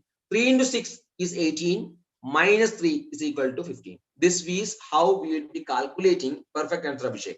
This is how we will be calculating the degree of static indeterminacy by using method number 3. Got the point? You see, if you are not comfortable with this, some of you may not be aware of this method. This method is not common, everywhere. So shortcut 1 and generalized formula we'll be using for finding the degree of static indeterminacy. You can just remember it for an understanding. Okay, you can use it for checking whether your answer is correct or not. Okay, so this is how we'll be doing how we'll be doing it, right? So ds value is equal to 3c dash minus n. I hope you understood this, right? You got this point? ds value. Any doubts in this? I hope no doubts are there. All people were responding it. All people were giving me the correct answers all the time.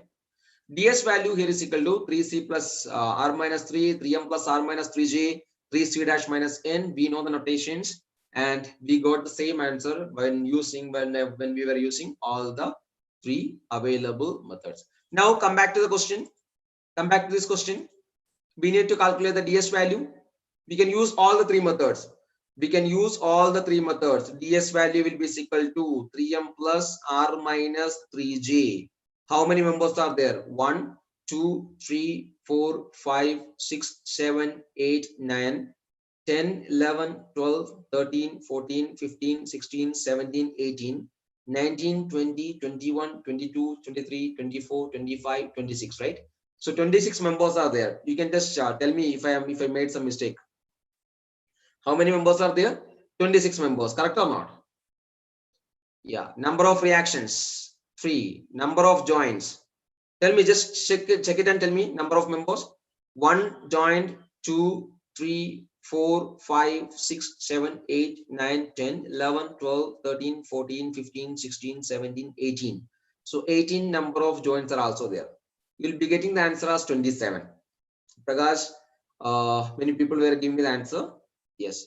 So total answer, degree of static indeterminacy will be equal to 27 as per the generalized formula. And here counting the number of members, as I told you, using the shortcut will be easier for you always. 3c plus r minus 3 will be the equation. What is c? Number of closed loops. 1, 2, 3, 4, 5, 6, 7, 8, 9. 3 into 9 is 27 plus number of reactions. Hinge support, there will be 2 reactions, right? 1 vertical, 1 horizontal. Here 1 reaction will be there. So total reactions are 3 minus 3 is equal to 0. Total degree of static indeterminacy here will be equal to 27. Got the point? Which one is easier for you? Which one is easier for you? Method 2 is easier for you, right? And we can either use the third equation, 3c dash minus n. How to use it? Number of cuts required. How many cuts are required here? Tell me. How many cuts are required? Tell me the number of cuts required. I have to cut the section here. I am going to cut the section here. Here again. Finally, should I cut the section here? If I cut the section somewhat like this, what you are going to get? You're going to get a structure somewhat like this. Think about the upper part, it is not stable. Lower part, there are two supports, which is not possible, right? So what you have to do right now, instead of this cut, what I'm going to do is I'm going to cut here. So what you are going to see? You're going to see something like this. You're going to see something like this. So one portion is there. This one is portion number 1, and there is an upper portion. So number 2 cantilevers are there. Open tree-like structures are there. So number of cuts. How many cuts were required? 1, 2, 3, 4, 5, 6, 7, 8, 9, 10. Right? Number of cuts required were equal to 10. Agree with me or not? Yes. So number of cuts required will be equal to 10. Number of restraints required. How many restraints are required? Exactly. This in support, 1 restraint. This roller support, 2 restraints. Total number of restraints will be equal to 3. So 30 minus 3, that is equal to 27. Clear with this? Are you clear with this concept? Number of restraints here will be equal to 3. Degree of static indeterminacy for the structure given below or given in the question is equal to 27. We get the same answer if you use all the 3 methods, but you can use whichever the method you're comfortable. You can use any of the methods available. Hi Vikash, I think it's your first comment, right? I missed some of your comments. I'm sorry for this. I'm seeing this for name for the first time. Okay. I hope you people have understood the concept here. Degree of static indeterminacy with rigid jointed frame. M plus R minus 3J, C plus R minus 3, C dash minus N. We know the meaning of each term, right? M is the number of members, R is the reactions, J is the number of joints. T here in this shortcut 1 represents the number of closed loops, R represents the number of reactions. T dash here in the shortcut 2 represents the number of cuts required to make open tree-like determinate structures. We know what is it. And N is the number of restraints required to make all the joints rigid. That's the meaning of it. Clear? Clear? Is it clear? Shall we move ahead? Move ahead. Shall we move further? Let's go to the next question. Shall we move to the next question?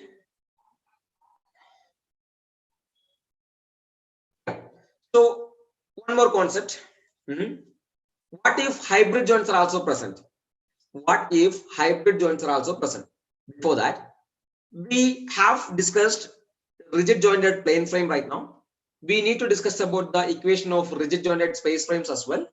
The general equation is 6m plus R minus 6J, DSE R minus 6, DSI, of course, it is DS minus DSE. You're not going to get a question to calculate the degree of static indeterminacy by using this equation for a rigid jointed space frame. But remembering this equation is important. Why? Because the first questions of that model is possible. M minus 2J plus R, M minus 3J plus R, 3M plus R minus 3J, 6M plus R minus 6J for different kind of structures. Remember each and every one of them. Very, very important. Similarly, if it is given DSI shortcut 6C, instead of 3C, it will be 6C. DSE will be equal to R minus 6. Total will be equal to 6C plus R minus 6. That will be the equation for finding the degree of static indeterminacy by using shortcut 1. Again, if for a rigid jointed space frames, if hybrid joints are present, we need to detect the force releases as well. We will be detecting the force releases as well. Remember this. Not that much important, but you have to remember them. Again, equation is 6C dash minus N. DSE will be equal to R minus 6 in case of a rigid jointed space frame. Okay. See, if force releases are present, we need to detect the number of force releases as well, right? So, for example, let's solve this question. Let us solve this question. It's a plane frame given, and I'm expecting you to calculate the degree of static indeterminacy here in this question. Try to do it. Try to find the degree of static indeterminacy there. try to find the degree of static indeterminacy there. So we have the equation here: rigid jointed rigid jointed plane frames with force releases. 3m plus r minus 3j minus force release, 3c plus r minus 3 minus force release. We have discussed it already. And here is a question for you to find the degree of static indeterminacy where hybrid joints are also present. Can you find the answer for me?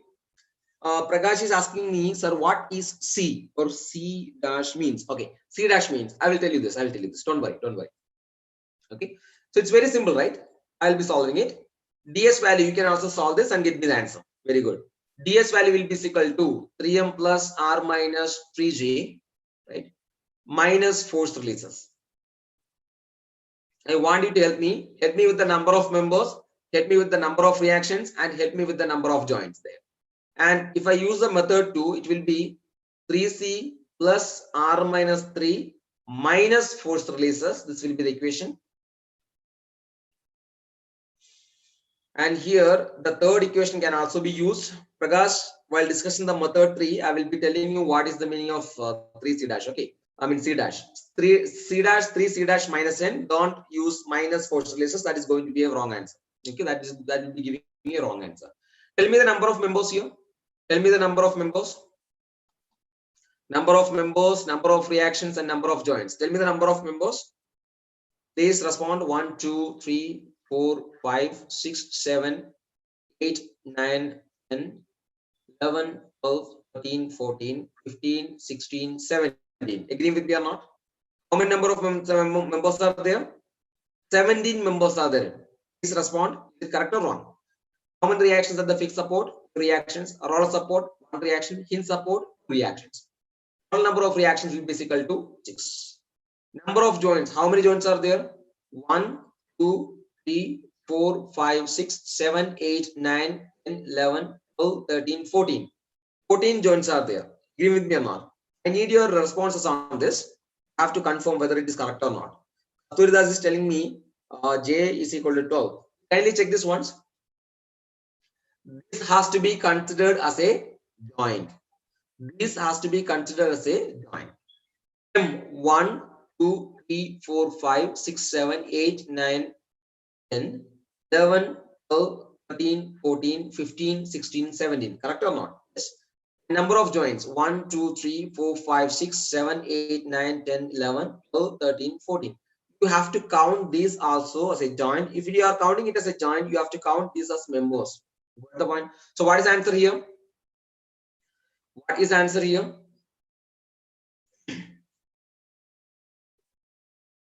What is the answer here? Is it 14? Yeah. Give me the answer here. I'm going to the second method because some calculations are required, right? Now let's see how many calculations are how much calculation is required here. C means number of closed loops. Number of closed loops here will be equal to 4.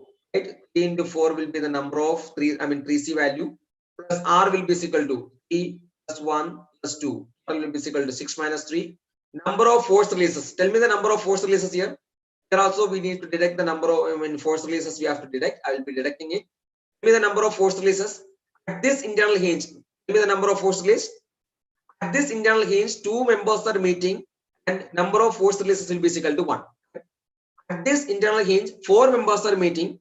If n number of members are in meeting, n minus 1 will be the force release. 4 members are meeting, 4 minus 1, 3 will be the force release here. Right? I'm just removing these things.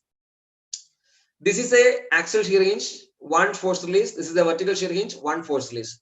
Total number of force releases will be equal to 3 plus 1 plus 1 plus 1. What is the total answer? What is the total degree of static indeterminacy? 3 into 4 is 12 plus 3 minus 6. What is the answer here? Answer here is 9. Agree with me or not? Exactly. Here also we are going to add 3 plus 1 plus 1. That is equal to 6 will be the force releases. What is the answer? 3 into 17 is, I think it's 54 plus 6 minus 42 minus 6. This will be the answer, right? What is the answer here? It will also come out to be 9. You will be getting the answer here also as 9.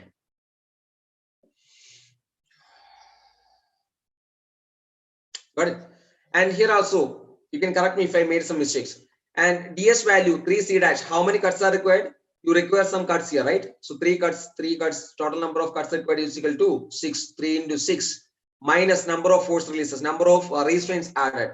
One restraint here, another one here, another one here. Here also I need one restraint, one in the x direction, one in the y direction, right? And here also I need 3 restraints, right? We need 3 restraints. Here one restraint, here one restraint, here one restraint, here 2 restraints, and here one restraint.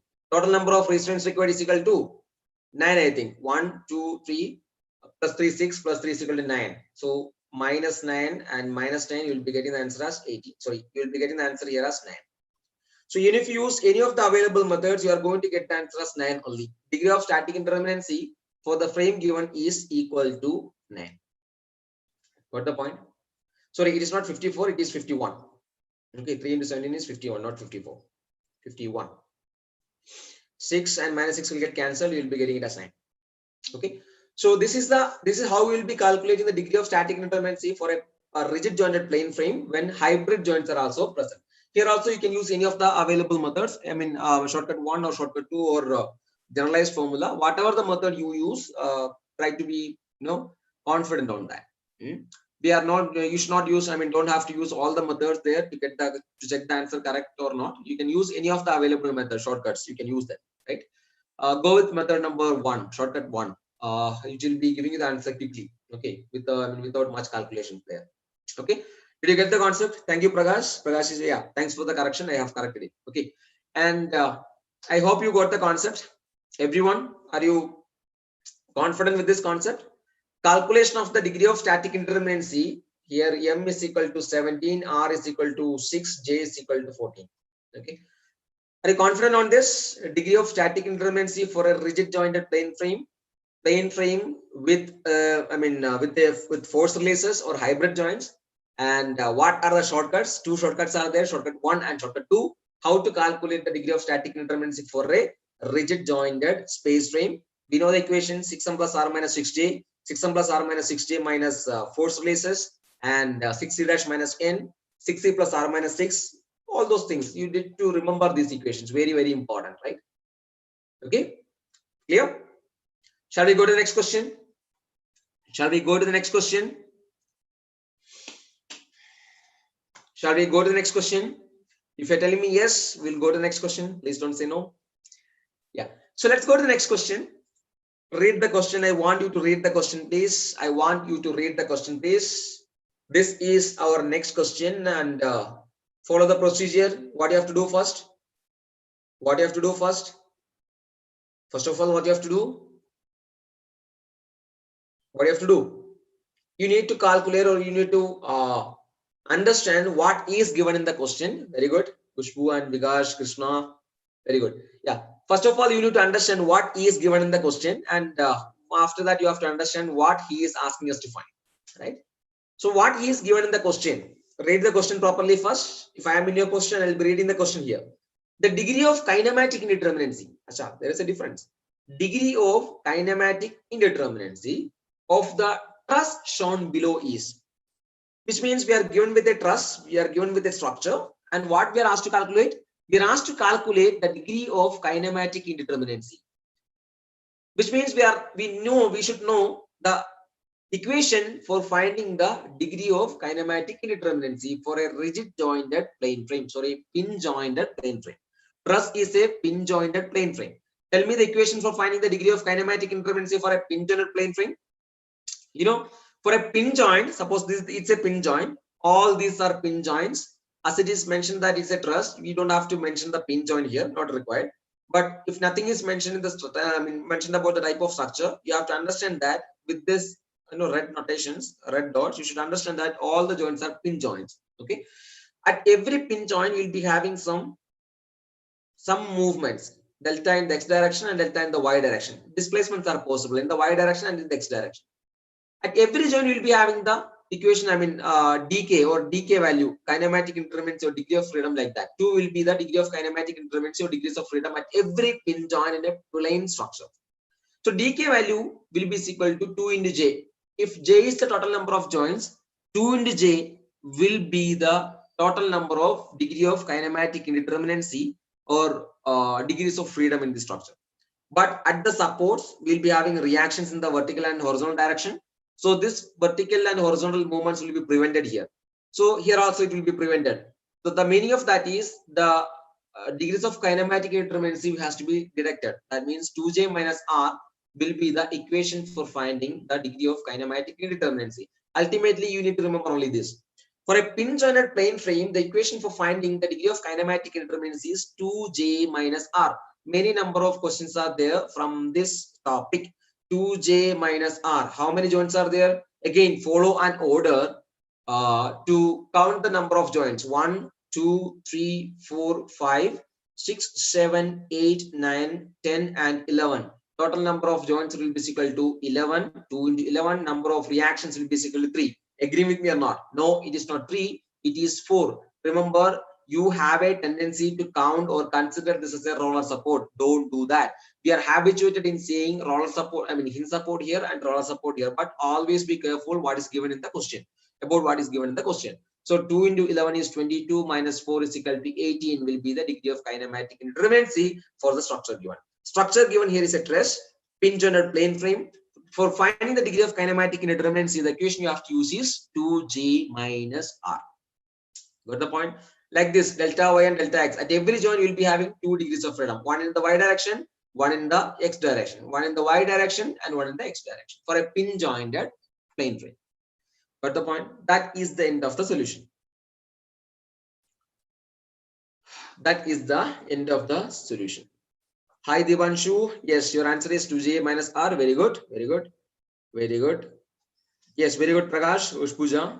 Abdul, what happened, Abdul? You deleted the message. Yes.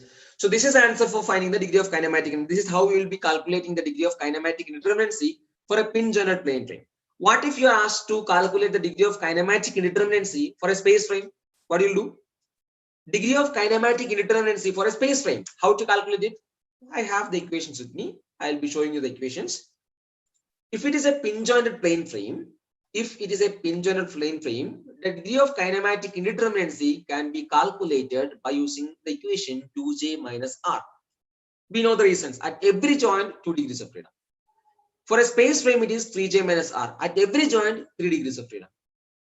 And at the reactions, at the supports, there will be reactions will be preventing it, right? And this is for a pin-jointed structure. You can consider taking a screenshot of this. Try to remember that equation. Very, very important. Similarly, it is not, remember, and there is a small correction is there. This is not static. This is kinematic. Degree of kinematic indeterminacy for rigid jointed structures. For beams and frames, the equation we are going to use is 3j minus r. In structures like beams and frames, some members can be axially rigid, or axial deformations are usually neglected in case of beams and frames. Or sometimes it is given that it will be given that members are actually inextensible. In that case, we have to detect the number of members from the total degrees of kinematic indeterminacy or total degrees of freedom to get the answer. You have to be very careful about the question. What about the things given in the question? If it is given that members are actually rigid, you have to detect the number of members to calculate the dk value. Dk will become 3j minus of r plus m. There will be a reduction. Sometimes in a frame, for example, there is a frame like this. Assume it is a rigid jointed plane frame. All the members are perfectly vertical and horizontal and straight. And for example, it is given that number beam members are axially rigid. In that case, should you detect all the 3 members? If they are saying that beam members are only rigid, in that case, should you detect all the members from the dk value? No, you need to consider only the beam members, number of beam members from the equation. Total dk value. Got the point? So remember these equations, very, very important.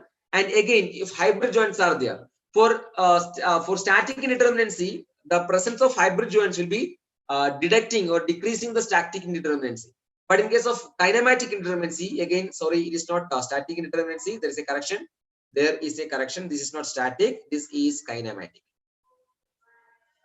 What is the influence of hybrid joints in kinematic indeterminacy or degrees of freedom? Will it be decreasing or increasing? Will it be increasing or decreasing? It will be increasing the degrees of freedom. It will be causing an increase in degrees of freedom or degrees of kinematic indeterminacy.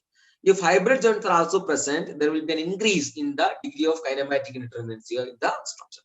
Okay, the equations will remain the same: 3j minus r, 3j minus r plus m. And again, one more thing. What if we are having a space structure, rigid jointed space structure? What will be the degree of kinematic indeterminacy? 6j minus r. If number of members are also there, very good here, very good. If the number of if some members are axially rigid, what will be the equation? If it is a space structure, the equation will become 6j minus of r plus m. These are the equations you have to remember to calculate the degree of kinematic indeterminacy of a structure. Structure can be a truss, plain truss or space truss. Structure can be a beam or rigid joint plane frame. Whatever be the structure given, these are the equations we'll be using to calculate the degree of kinematic indeterminacy and degree of degree of degrees of freedom of various structures. Yes, exactly, Prakash. Very good, very good, very good. So that's the end of the first chapter. Very, very important concepts. Degree of static indeterminacy and degree of kinematic indeterminacy, how to calculate it. As this year MSQ type questions are also possible, you have to be very careful. Such kind of, I can show you one question. Suppose you are given with a question like this, right? We have discussed this question, right? Here in all the options are discussing about degree of static indeterminacy. Sometimes you may be given with option D as degree of kinematic indeterminacy of the structure given is equal to 3. But what the point? In MSQ, we can incorporate more concepts in there. What if the option D is given as degree of kinematic indeterminacy of the structure is 3? What will be your answer? Is it correct or wrong? Degree of kinematic indeterminacy of the structure is 3. Will it be correct or wrong? Yeah, it is a correct statement. Why? dk will be equal to 3j minus r. How many joints are there? 3 joints are there. Correct? 3 into 3 is 9 minus 6 reactions. It will be equal to 3. So such kind of questions are possible. MSQ type questions are possible. And I'm expecting such kind of questions in the clear exam this year. Got it? So this is the important concepts of the chapter number 1. So what do you think? Did you understand all the concepts? Did you understand all the concepts? Are you confident in all the concepts we have discussed till now? Degree of static indeterminacy of a plane truss, space truss, beams, plane frames, and space frames. Degree of kinematic indeterminacy of a plane truss, space truss, plane frames, space frames, and beams. And what will happen if hybrid joints are present? To dk and ds value, all these things are okay, yeah. Bikash, Krishna, Khushbu, yes, very good, very good, very good. Perfect answer. Okay. Okay, let's go to the next question. Solve this question, please. I want each and every one of you to solve this question. This is not from the first chapter. This is from a different chapter, a different concept. I want each one of you to see this question and get me the answers. First of all, try to follow the procedure. Understand what he is given in the question and understand what he is asking us or expecting us to find. Vaishnavi is giving me the answer as 0, option D. Krishna is asking me or telling me the answer as D, option D again. Okay, let's see. I'll give you some time, maybe 10 seconds more or 20 seconds more. Try to do it as fast as possible. Try to do it as fast as possible. Get me the answers quickly.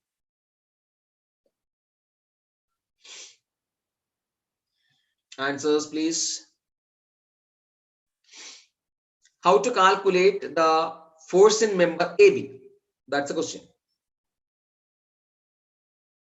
Yeah, I'm getting the answers from Mohammad Rahman, Vigash Kumar, Kushpuja. Very good. Let me see what is the answer there. Prakash is also giving me the answer as 0. Okay, let's see. See, the structure given here is a truss. Let's read the question properly. The force in member AB of the truss shown below is dash kilonewton. It's an MCQ type question. We are given with 4 options and we need to calculate the force in this member. We know in order to find the force in various members, we can use either method of joints or method of sections. It depends, right? Depending upon the type of structure given and depending upon the members, it's actually, you'll be getting it by practice. But when we are asked to find the force in various members, first of all, we need to check some conditions, which will be helping a lot in solving the questions more easily. See, I can solve this question by using method of joints. When you are asked to calculate the force in member AB, force member AB can be considered or calculated by considering the joint A or joint B. This is how we will be proceeding by using method of joints. In every joint in a plane structure, there will be two degrees of, two equilibrium equations. Sigma fx will be zero, and sigma fy will also be zero at every joint, at every pin joint. So we will be using those equilibrium equations for finding the answer. This is what is method of joints. Forget about that. Here, in order to solve this kind of questions, before using method of joints and method of sections, first of all, what you have to do is, what I am going to recommend you to do is use the concept of zero force members. What is the concept of zero force members? To understand that, I'm going to consider three cases. This is case number one. This is a joint actually, okay? This is a joint where two members are meeting. Suppose this is member number one and suppose this is member number two. And what I'm trying to say here is, what you have to understand here is, there is a joint, two members are meeting there. And are they collinear or non-collinear? The members here, are they collinear or non-collinear? They are non-collinear. But then what I'm seeing here in this case one, in case one, there are two members, two non-collinear members are meeting at that joint, right? And there is no external load like this. There is no external reaction somewhat like this. There is no external load or reaction acting at that particular joint. And understand, if there is two non-collinear members are meeting at a particular joint, non-collinear members, collinear means lying on the same line, right? Two non-collinear members are meeting at a joint. And if there is no external load or no external reaction acting at that particular joint, then remember, force in those members will be zero. This will be acting like a shortcut. This will be like a shortcut, and we will be using it for this is going to help going to help us a lot in finding or in the analysis of pin jointed plane frames. This will be helping a lot. We'll understand it in a while. Case number two. What is case number two? Again, we have three members meeting at this joint. What is the specialty here? What is the difference here? We are having three members instead of two. Three members, out of them, see, this is member one, let us say, this is member two, and this is member three. Out of these three members, two of them are collinear, right? Three of them are collinear. There is a third non-collinear member. And remember, try to understand it very clearly. There is no external load like this acting at this joint. There is no external load or external reaction. Now understand it very carefully. When three members are meeting at an meeting at a joint, and two of them are collinear like this, and if there is no external load or external reaction acting at this particular joint, remember, the third non-collinear member will be zero force member. I will make it clear once again. I'm telling you the results directly. You can use it by you can find it by using method of joints. Okay. See, if you consider, this is somewhat like 45 degree. Okay. There are three members, member one, member two, and member three. Here also, three members are meeting there, member one, member two, and member three. Two of them, member two and member three, are collinear. Member one is the non-collinear member. There is no external load acting here. There is no external reaction acting here. This will be a zero force member. Remember this as it is. See how to find this. Suppose if I am taking this joint and if I consider sigma Fo is equal to 0, what are the forces? I'm going to call it as F1. Only F1 is there, which will be equal to 0, right? So that's how we will be finding it. And case number 3, again we have a joint. There are three members. Two members are there. I'm going to call it as F1. Force in that member F1, and force in this member is F2. And there is a load acting. Let us say it is 10 kN. So what you are seeing, what you are observing here, try to understand. There is a difference in between case number 1 and case number 2, case number 3. In case number 1, there were two non-collinear members, no external load or no external reaction. But in case number 3, two non-collinear members meeting at that joint, but there is an external reaction or external load acting in the direction of one of the members. It will be almost like case number 2. What will be this force in this member? Tell me this. If there is a joint and two non-collinear members are meeting at that particular joint, and if there is a load or reaction acting at that joint in the direction of one of the members, then what will be the force in the other member? Tell me this. It will be 0. How to calculate this? Sigma Fo is equal to 0. If you consider sigma Fo is equal to 0, only F2 is there acting in the vertical direction, right? It will be 0 automatically. So this is case number 3. Again, I can make it more clear to you. Suppose there is a, very good. Suppose there is a member like this. Again, this is a, there is two non-collinear members. and there is one load acting. Suppose I'm going to call it as W. This is F1 and this is F2. This is, of course, which case is this? Case 1, case 2 or case 3? This is case 3. Which force will be 0? F2 or F1? Tell me this. Which force will be 0? F1 or F2? Exactly, F2 will be 0. Why? Two non-collinear members meeting at this joint. There is an external load acting at the joint in the direction of one of the members, and then force in the other member is 0. Very good. So we are going to use these three concepts for analyzing the trusses before applying the method of joints or method of sections. Coming back to our question. Now you are going to give me the answers quickly. Here AB is the member whose force has to be determined. Tell me how to do it. Can we use method of zero force member concept here? I can find the force member AB by considering joint A or joint B. If I consider joint A, what you're observing here? Case 1, case 2 or case 3? Tell me this. Tell me this.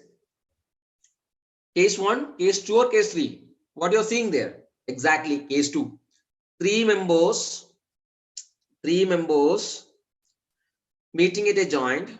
Two of them are collinear. There is a non-collinear member. There is no external load or external reaction acting at this joint. Then what will be the force in this member ABR? Do we have to go for any calculations? What will be the force in this member? Force in that member will be 0. Without any calculations, just by the observation, we can get the answer. This was an IES question asked back in, I think, 2005. I'm not sure about that, but it was an IES question, matter of 5 seconds if you're aware of this concept. This is how we will be using zero force member concept, or this is how we will be, how the method of, zero force member concept will be helping us to get the answers quickly within seconds. Did you get the concept? Did you get the concept? Zero force members. Again, one more question. See, finding the number of zero force members in a pin-jointed plane frame is actually a very, very common topic in GATE exam. Around 5 to 8 questions are there. 6 to 8 questions are there in GATE exam, I think. Okay. Find the number of zero force members. You'll be given with a truss and you'll be asked to calculate the number of zero force members. Can you count the number of zero force members? Here you have to blindly use the zero force member concept you have already studied. See, using method of joint to find member force in all the members is actually a time-taking process, right? When you finish finding all the member forces by using method of joints, GATE exam will be over. So don't go for such kind of things. The GATE examiner is expecting you to use the zero force member concept here to find the number of zero force members. Can you try to find the number of zero force members here? Try to find the number of zero force members. Everyone try to find it. Try to get me the answers here. Okay, 6 is the answer. Check it once. Vaishnavi, check it once. Check it once. Mohammed is also telling me the answer is 6. Check it once.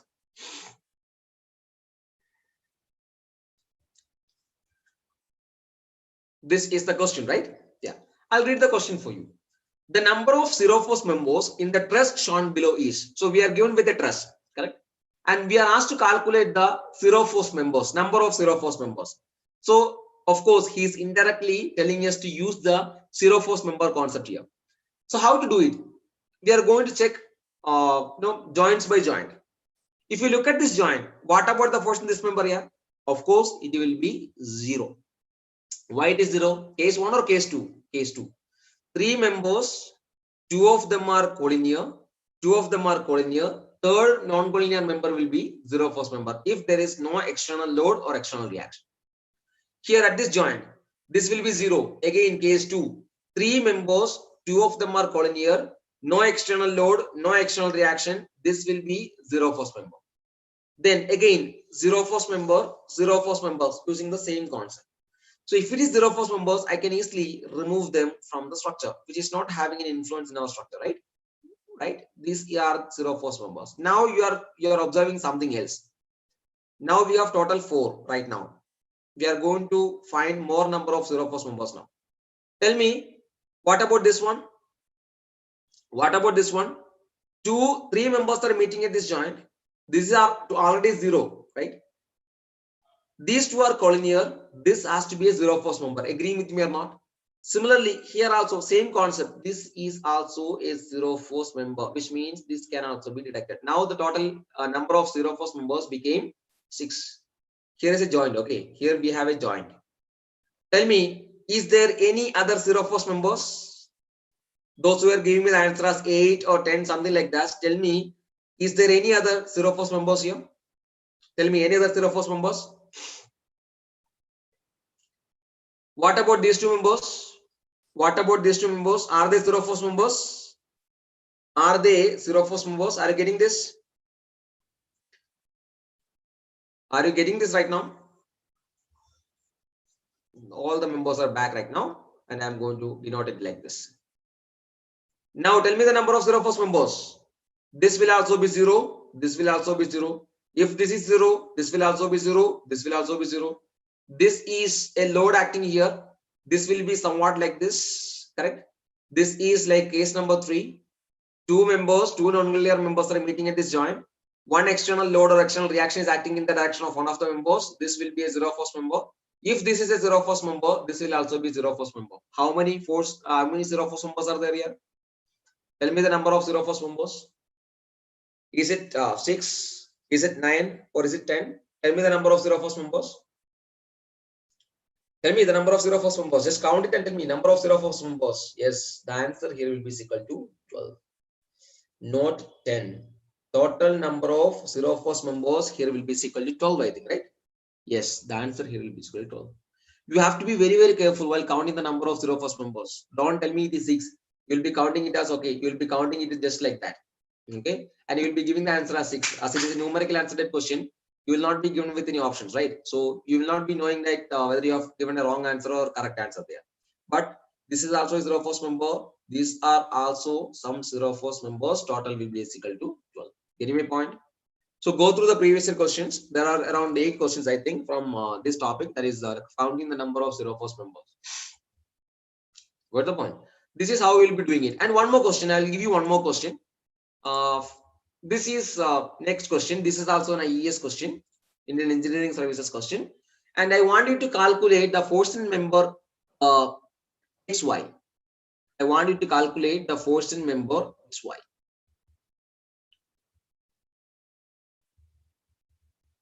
I want you to calculate the force in member XY. I'm going to call it as XZ. I want you to find the force in member XZ first.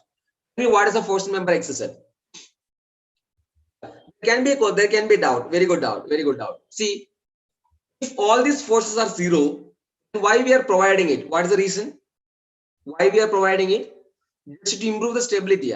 Just to increase the stability. Reaction here will be transferred to this inclined member only, not to this vertical member. That's the meaning of it.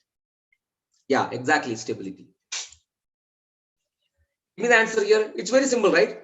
If you look at the figure, before unlacing, before using method of joints or method of sections, try to identify the zero force members first. This is a zero force member and this is a zero force member. Agree with me or not? This is a zero force member. This is also a zero force member, which means the entire structure can be reduced to somewhat like this. Correct? What you are observing here, there is a joint. Two members are meeting, and there is an external load acting in the direction of one of the member. Then what will be the force in this member? 0. Correct? It is a zero force member, case number 3. Correct? If it is case number 3, this is almost like, it's absent there. We can consider like that. In that case, what will be the force in member XY? Force in member XY will be exactly same as that of the load acting in the direction of that member. That's the meaning of it. Clear? Exactly. Very good. Very good. Very good. Very good. So that's the answer here. The force in that member XY will be equal to 20 kilonewton. Getting my point? Without even touching the paper, touching the pen, touching your, that pad given in the will be given in the exam, we can get the answer if you know the concept of zero force members. Got the answers? Got the answers? Got the concept? Did you get the concept? Mohammed, did you get the concept? Vaishnavi, Krishna, Kushbu. Yes. Parash is also there. Yes. Yes. Very good. Very good. Very good. I'll go to the next question. See, you first of all, whenever you are given with a truss, whenever you are given with a trust, maybe he may ask you to find the number of zero first members. Forget that case. Suppose you are asked to calculate force in a member, any member for in a given trust. First of all, try to identify the zero first members. That is going to reduce the reduce your work there. That is going to help you a lot in the analysis. Okay, that's why this concept is very, very important. Zero force member concept. Go to this question once. Go to this question. Go to this question. Very, very important and very, very interesting. I want each and every one of you to try this question. Follow the procedure.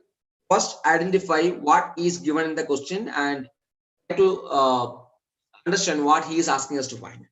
Okay, what is given in the question and what he is asking us to find. We are given with a structure here, right? I'll read the question for you. I'll be reading the question along with you. Consider the pin jointed plane frame shown in the figure below. We are given with a pin jointed plane frame, or we are given with a truss there, pin jointed truss. And we are given with some options. Which of the following statements is or are incorrect, right? And option A is given. BF is a zero force member. Forcing member BF is 40 √2 kilonewton compressive. Truss here is statically determinate. Forcing member BC is 20 kilonewton tensile. So we are given with 4 options. And what is the nature of the question given? Which among the following statements is or are? Is it an MCQ question? Tell me this first. First of all, understand the type of question. What type of question is given? Of course, it is not as numerical answer type question. Then what is the type of question given? It's an MSQ type question. Maybe one or more than one options can be correct. Agree with me? Yes. So this is an MSQ question. So you have to take each and every options. Take the option number 1. Tell me whether it is correct or not. EF is a zero force member. EF, in order to find the force member EF, look at option, join E or F. Okay, I'm going to look at joint E. Here is joint E. This is the joint E. I'm not going to consider these. These are the members there, right? DE and EF. This is FDE and this is FEF. We have already discussed the zero force member concept. Two non-collinear members are meeting at this joint. There is an external load or external reaction acting in the direction of one of the members. This will be a zero force member. The the other member will be a zero force member. Correct? This is case number 3 of our zero force member concept, which means statement number A or option number A is correct. Option A is correct. And option B, forcing member BF is 40 √2, compressive in nature. This is the member BF, and we are asked to calculate, we are indirectly asked to calculate the forcing member BF. And of course, you should remember this is the length L and this is also L. Okay, you have to add that in the question. This is the length of the member is L and L here. Okay, how to calculate the forcing member BF? Will you be using method of joints or method of sections here? Which method will be preferable? Which method will be you will be using here to find the forcing member BF? Which method you will be using to find the forcing member BF? Method of section or method of joints? Method of section will be best. What you have to do in method of sections? Cut a section passing through that member whose member force has to be calculated.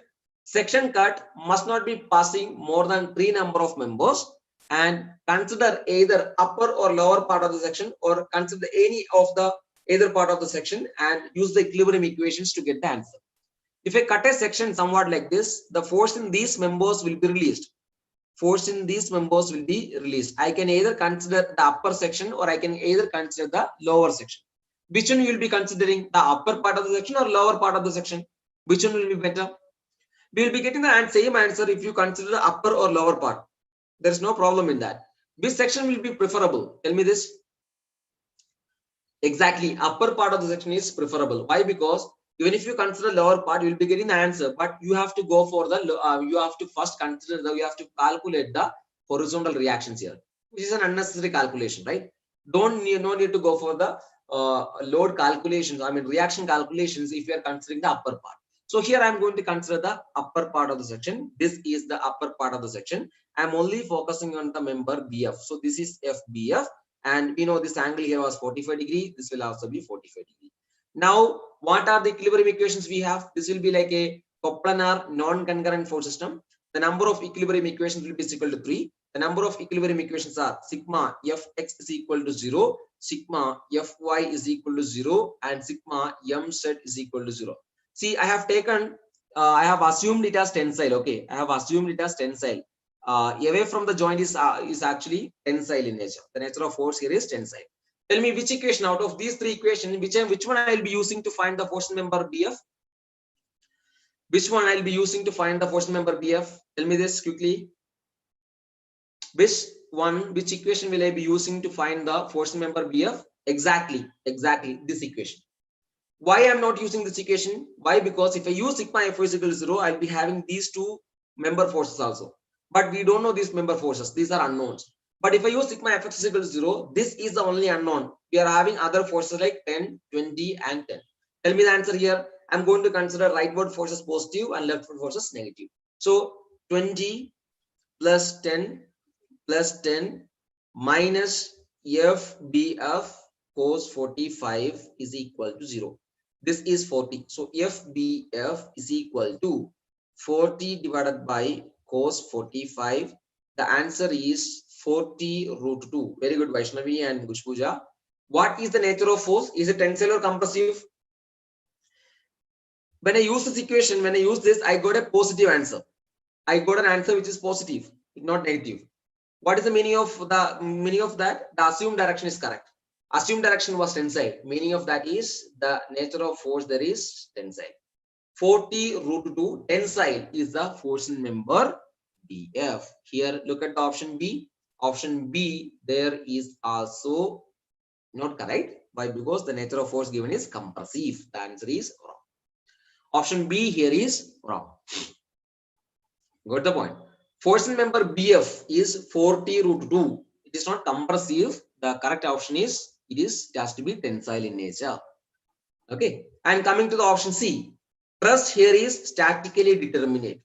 How to find the static indeterminacy of a truss? I just calculate it. We know the equations. What is the equation? M minus 2j plus R. Count the number of members. 1, 2, 3, 4, 5, 6, 7, 8, 9, 10, 11, 12, 13, right? 13 minus number of joints 1, 2, 3, 4, 5, 6, 7, 8. 2 into 8. Number of reactions. It's a hinge support. There will be 2 reactions. It's a roller support. There is 1 reaction. So total number of reactions will be equal to 3. 13 plus 3 is 16 minus 2 into 8 is 16. It will be equal to 0. What is the meaning of ds is equal to 0? ds is equal to 0 means structure is statically determinate.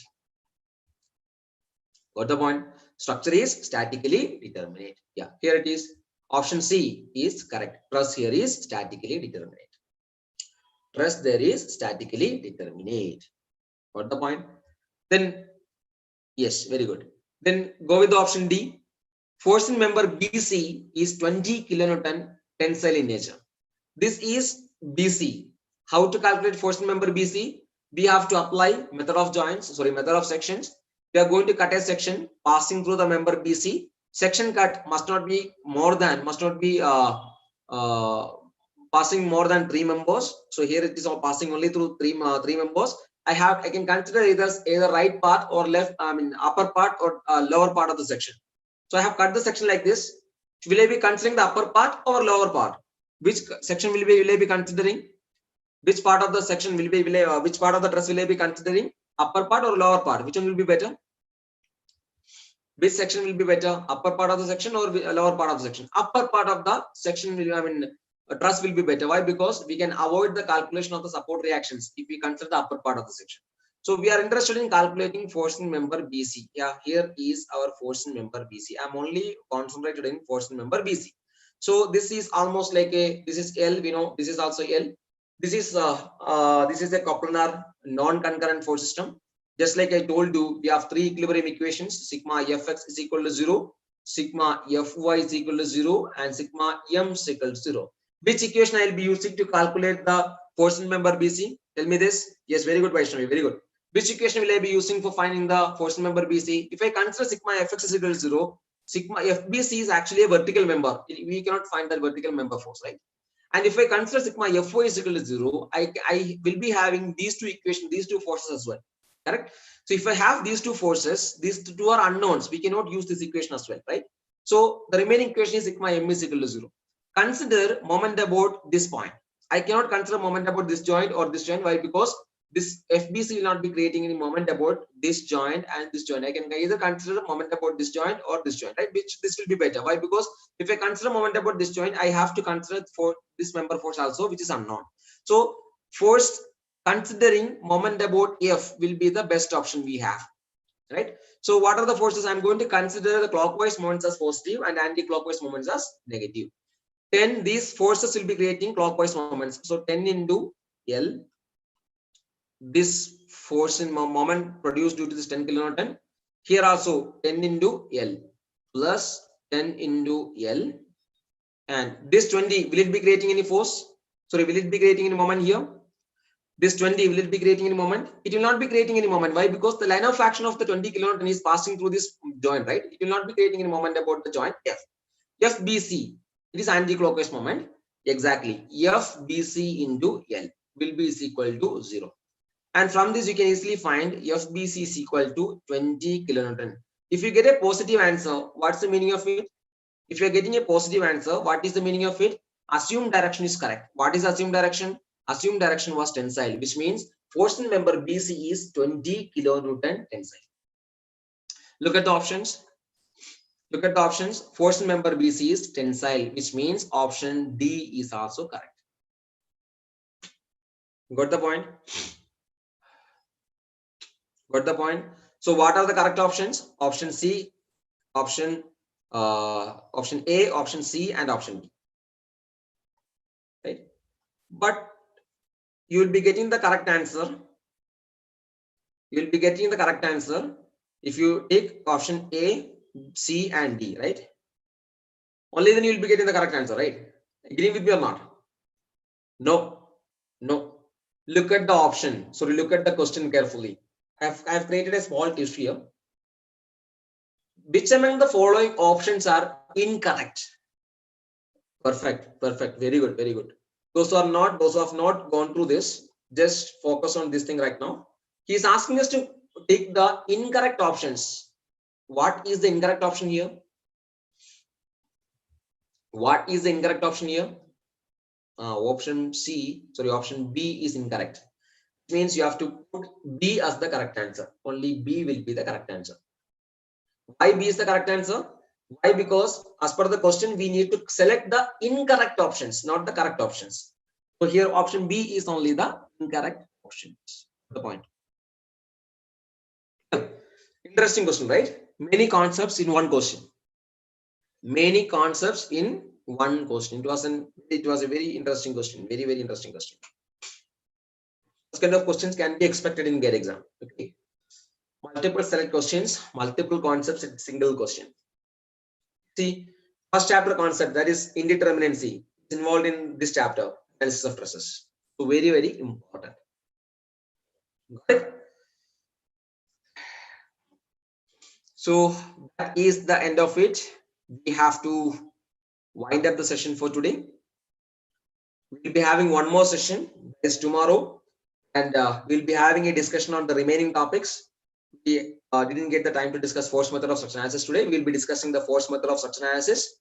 We'll be discussing the displacement method of structure analysis, and we'll be discussing important concepts of arches and tables as well in the coming sessions. I hope you have enjoyed the session, and I hope the session was useful to you. Or not. So if you need me to discuss some topics, I will consider that. You can comment there. If you need me to discuss some important concepts, I can think about it. You can think about it. You can have your suggestions there. Yes. Yes. Okay. Yes. Yes. We can share this video with your friends. If you are watching this video for the first time, you can consider subscribing to our channel. This is GATE scoreboard sessions brought to you by the GATE Academy. You can see the GATE scoreboard sessions of the subjects like hydrology, irrigation, fluid mechanics, All those subjects are already available in our channel, and we are conducting the GATE score boost sessions for the remaining subjects as well. Stay tuned. Okay. Bye everyone. Have a good day.